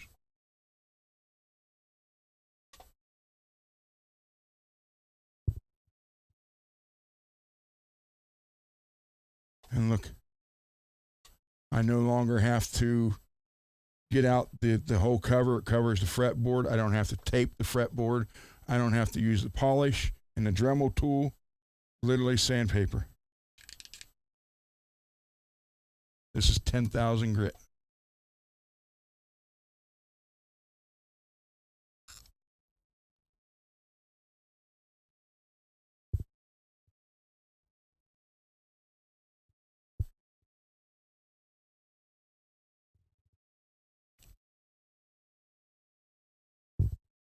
Well, David, you got my address, right? Just go on Amazon and buy PLA 3D printer filament 1.75 in any color you want. And just have it shipped here, and I'll make usually 6. Then you can put all the different all the different grits of the sandpaper in each one, and that's all you use it till it gets dirty, and you just flip a little bit to the newest piece. There you go. Sandpaper's rolled up in there, comes around, it gets taken out. When it's empty, pull it out. This is the new style too, so.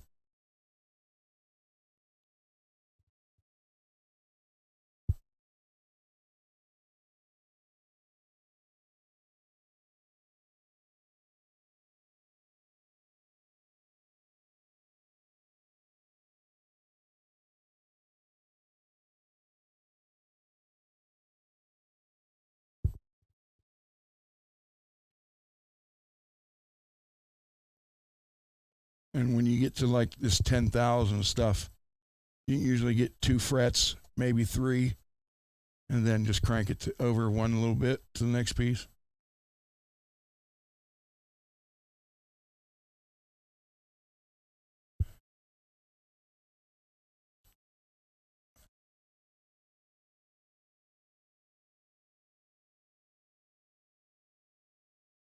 Mr. Mick, if he's still here, he's got a set, and he'll tell you his frets have never looked as shiny or felt as smooth as they have since he started using these, because it's printed to the shape. This is a wide, and most guitars today are wide.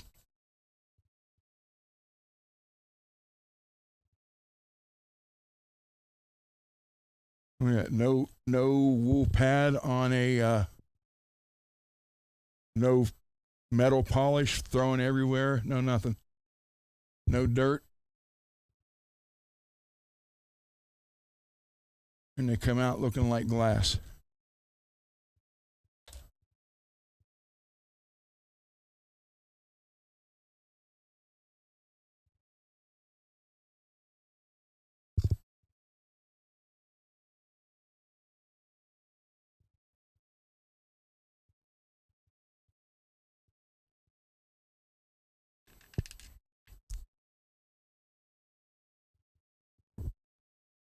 It's 1.75 PLA 3D printer filament.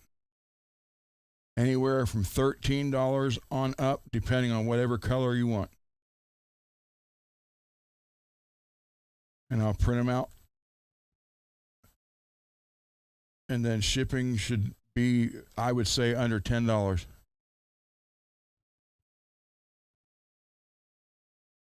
But it's a lot easier to get more than, you know, one or two, at least four, if not six.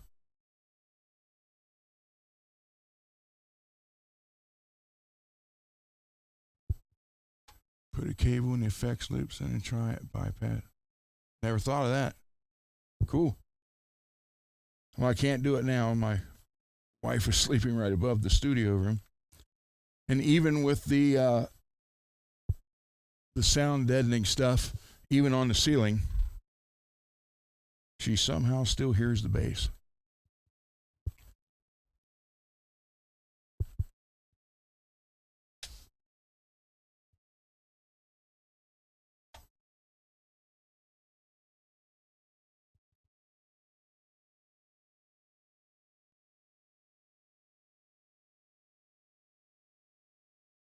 Because a full set of these, David, if I do it, like if the frets are really bad, or if I had to level and crown them, I go 4, 6, 8, 12,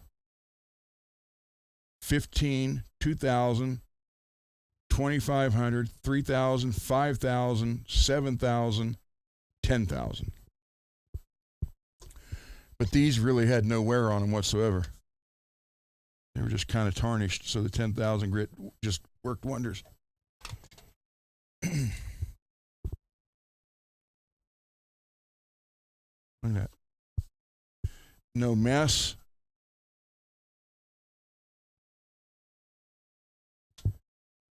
And this isn't my original design.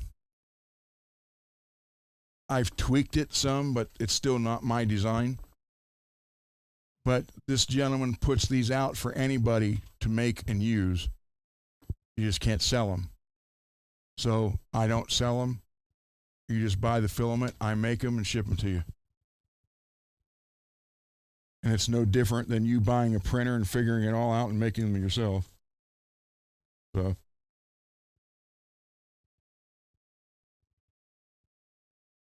let me screw, where'd that go?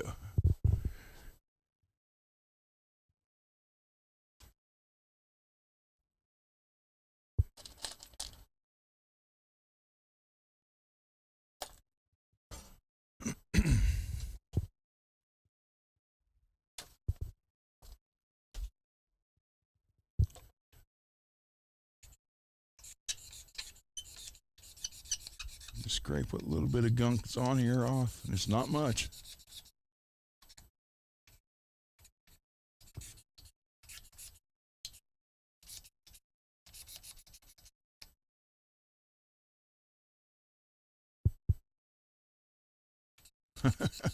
I like that, Russell.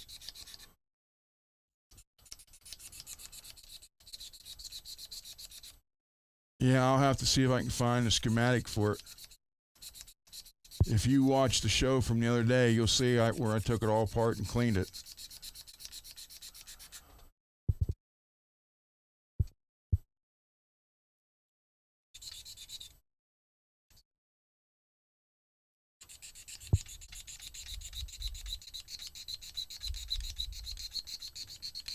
Yeah, so, you know, and even though they still don't have the bugs worked out where the computer and printer are working together, the printer did have that saved on it as a past project. But the best part is that trouble I was having where it was knocking the top off is gone. So the new software it went in did fix that. So this is the brand new style. You actually put the rod in and glue this end on, and then you turn this line here to this open side, and I'll show you. I'll never be able to do it on camera. Here's one. I got 3 I made for Mr. Mick because he's got 2 other ones, but he's got the other design where you actually have to pop this off, pull this off, and try to feed everything at once.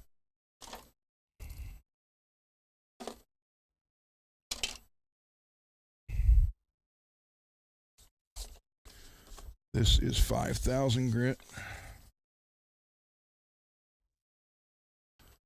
So these ones you still have to trim a little bit,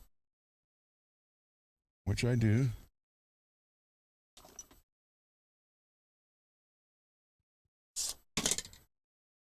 So right there on the C.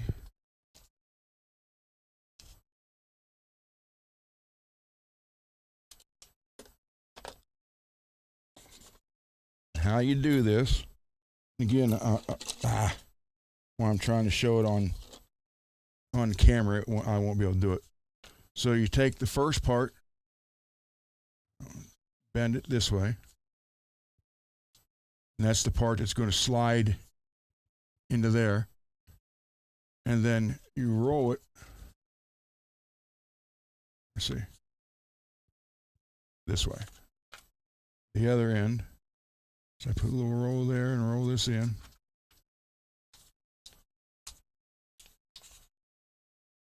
Just like that. Get it about that much in, and then turn that right there. And here's what you do.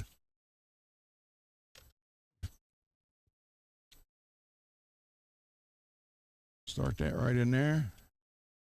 Run it around to there.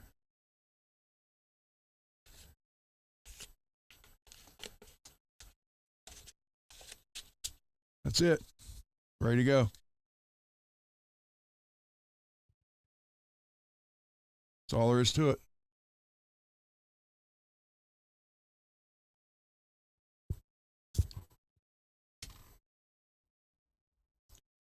So yeah, I did a little tweaking on his design, which he doesn't have a problem with.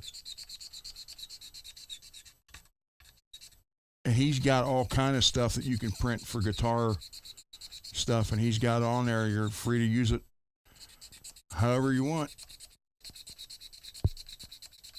He doesn't say anything about not selling it, but that wouldn't be right. So I don't sell them. But I do, I'll make them for people if you guys supply the filament and just pay to ship it to you. And like I said, shipping shouldn't be any more than $10 because they don't weigh that much.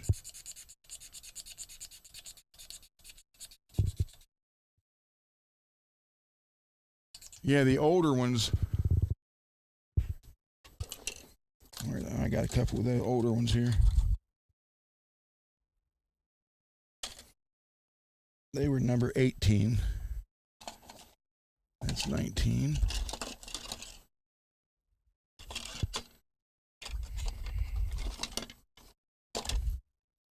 And here's the 18. So what you had to do, you take that off, and take that off.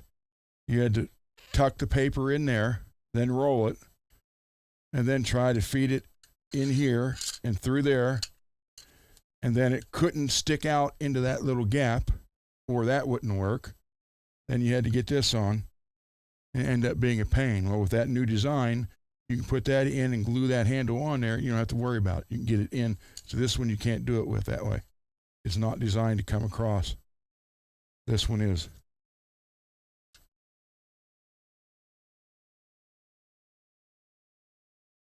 So it's different and works a lot easier and better.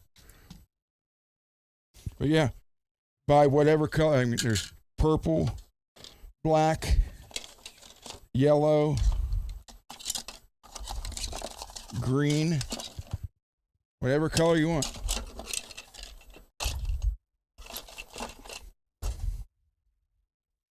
And you get at least 6 of them. So one roll of filament will do that.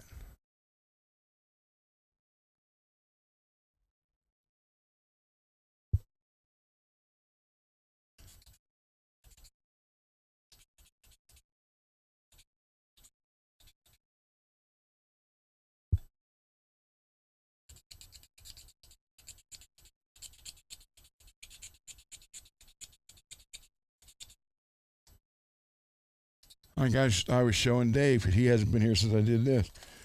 Now I even 3D print neck shims. in different thicknesses, and they cover the whole thing.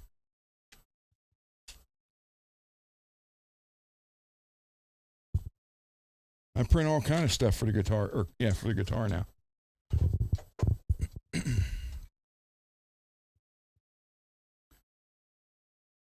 I can even print covers.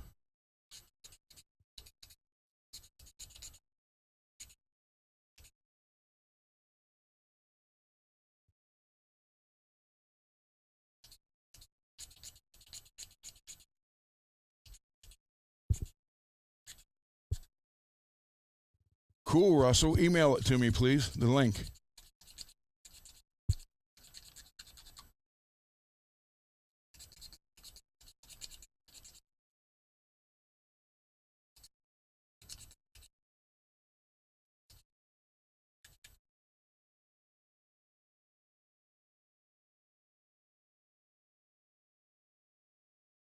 Thank you. Yeah, I'll definitely try it.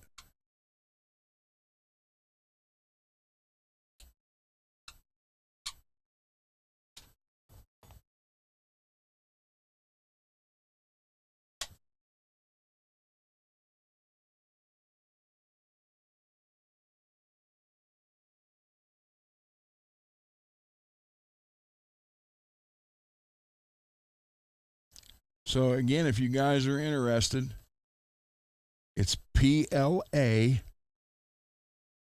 1.75 diameter 3D printer filament. Anywhere from $13 on up, depending on the colors and all that. Obviously, the fancier the color, the more it costs. Black is like $12, $13. They have the solid colors, and you can get some that change colors as it prints. They all kind of different stuff.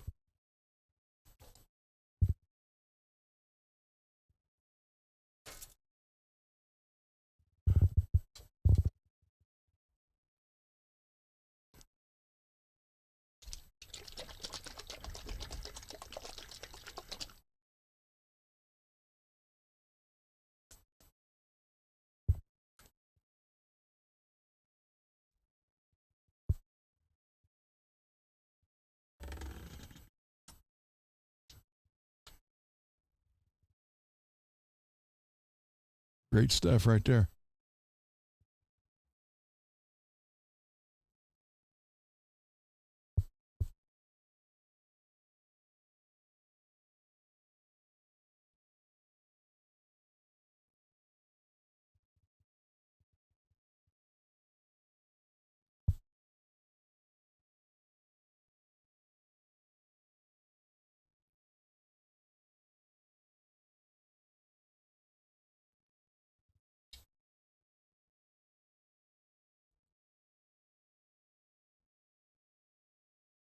Let that sit for a couple of minutes. Yeah, I've used this for years. Plus, it smells nice.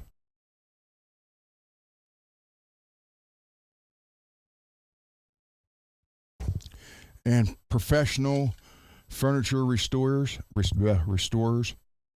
use this. The guy I studied, excuse me, the guy I studied with is luthier for 2 years. This is what he used. So.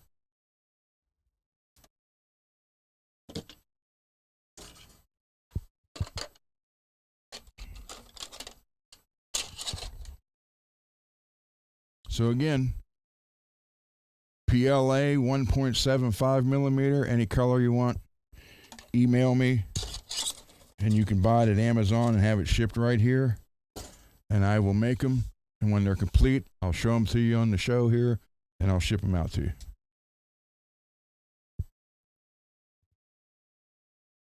All there is to it.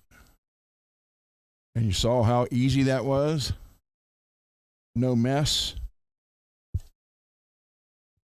No more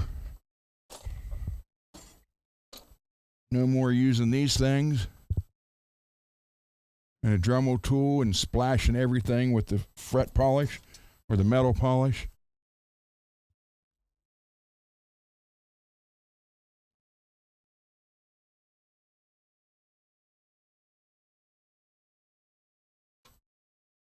Just got it, Russell. Thank you. It just popped up. Thank you, sir. Gives me something to go off of because I was doing it blind and I was just looking for obvious stuff.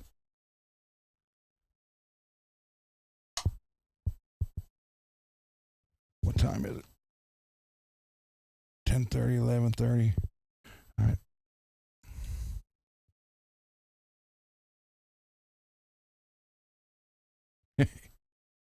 Thank you.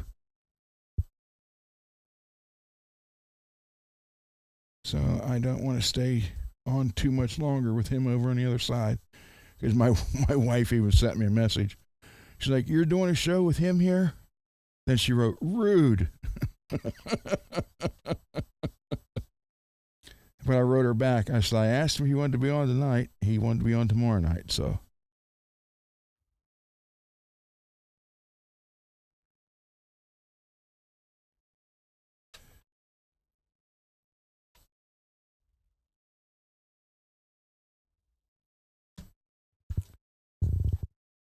Or I said, you can be on both nights if you want to.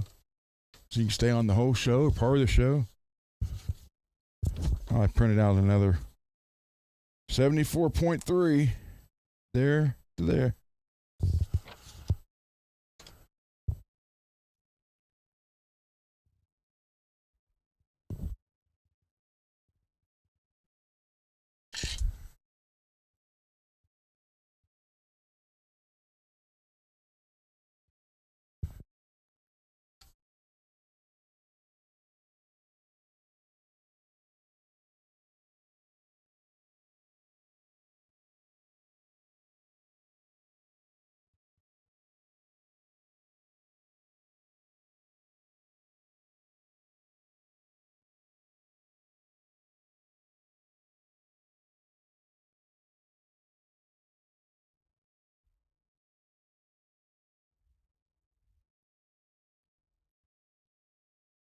So tomorrow night, it'll be a hangout with me and Dave. You can ask all your questions. Dave's idols for bass. I'll tell you who I'm pretty sure they are, but I may be wrong. I may be missing one or two. But well, it was back then Nikki Sixx till we found out Nikki wasn't, the one you hear most of the time. And then Blackie Lawless, a little bit of Geddy Lee, Bob Daisley, which he finds still amazing that I'm friends with Bob now.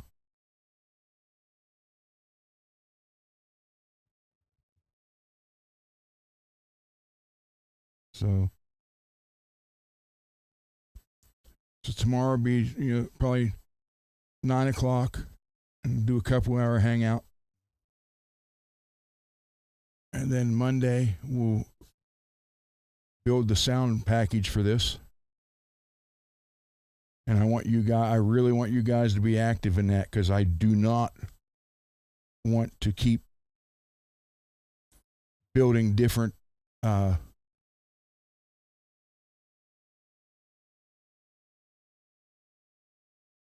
forget what you call them. They're not.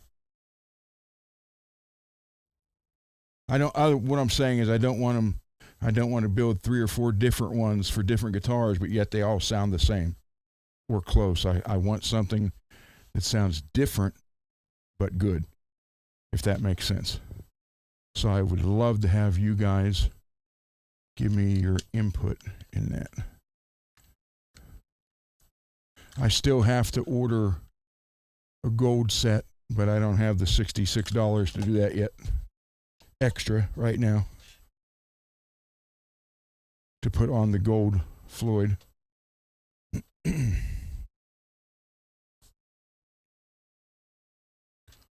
So I do have the green ones here.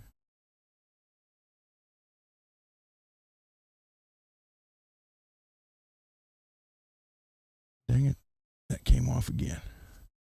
I gotta glue these on.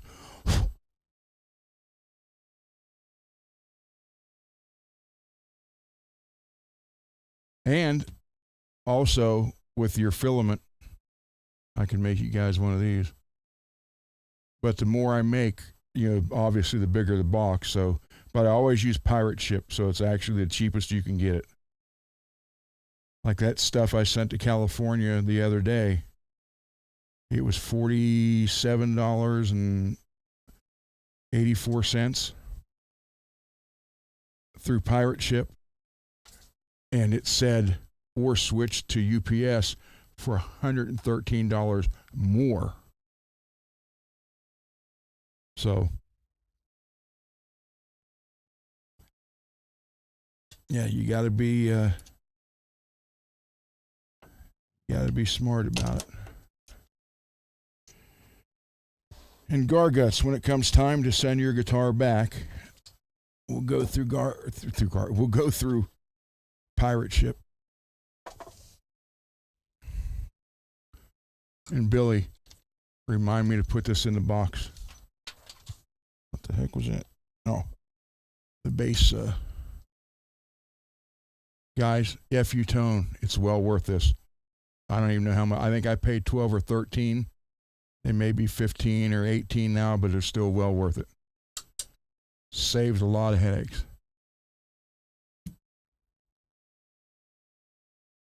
I want to say, where's the other one? Yeah. 1, 2, and 3. So again, I got a whole complete black set of, hey, if anybody in the chat, I will say this, and this is an exaggeration. I know I'm asking for parts, but that's bodies, neck, tuners, anything. But when it comes to this stuff for the Floyd, the standard black, don't worry about sending any. Trust me. Look.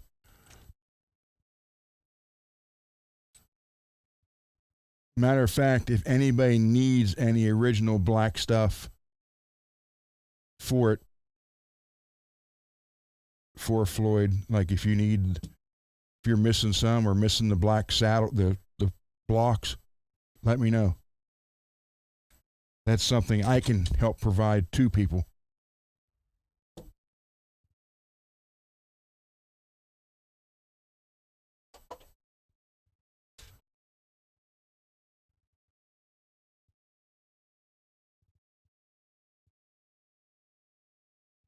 So, all right. That's probably it for tonight. Again, it is kind of too rude to leave him over here by himself, him and Ava. So I will string this up probably tomorrow. Oh, I need to get a set of shallow strap locks. Then I'll let you guys hear it tomorrow night.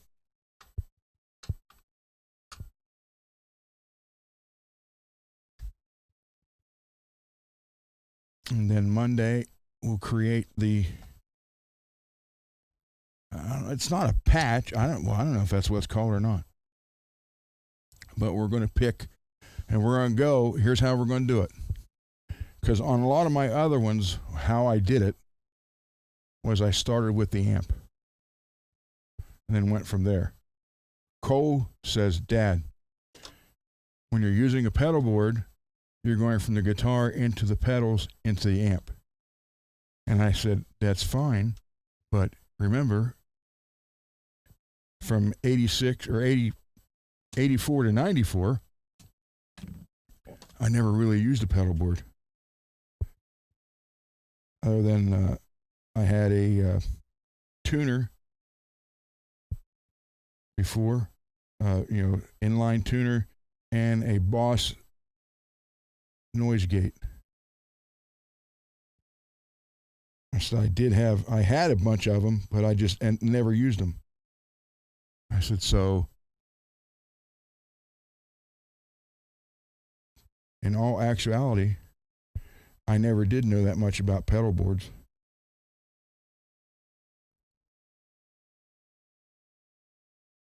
Because I was, pretty much into the amp and crank it.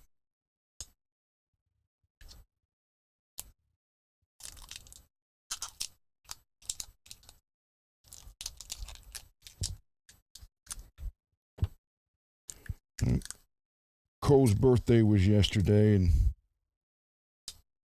He's now 38 years old. And he posted this, I don't know, his wife, I think, took the photo.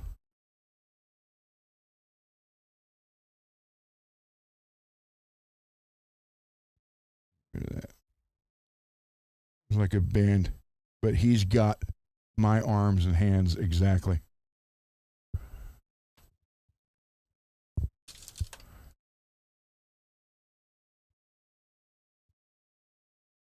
That his hair is down here to his arm. That's how long mine was at the longest. Except mine was like a light brown.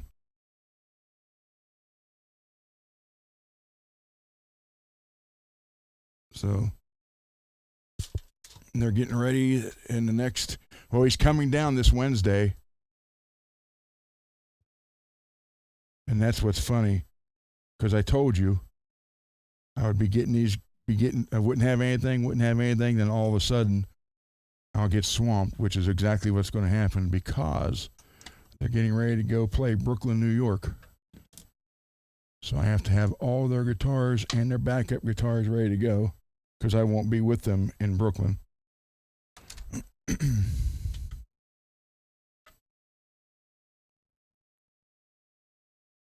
And then the middle of the month or the end of the month, I'm not sure, Bold Action is playing somewhere out of town, out a couple hours away. So I got to go through all their stuff too, and their backups. So, all right, let me get on the other side and we'll end this for tonight. And I thank you guys for hanging out. Thank you for the comments on the Green Monster.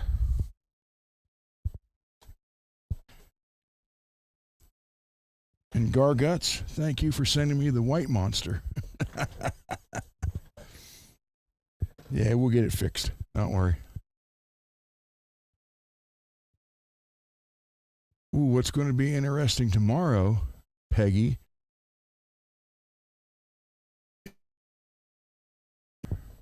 With me, he will be using this version, this one, and the other headset. And the receiver picks up both, but I wonder if it's going to cut that time in half on that receiver. We'll find out tomorrow. If not, I have a mic, 2 mics, so we're good.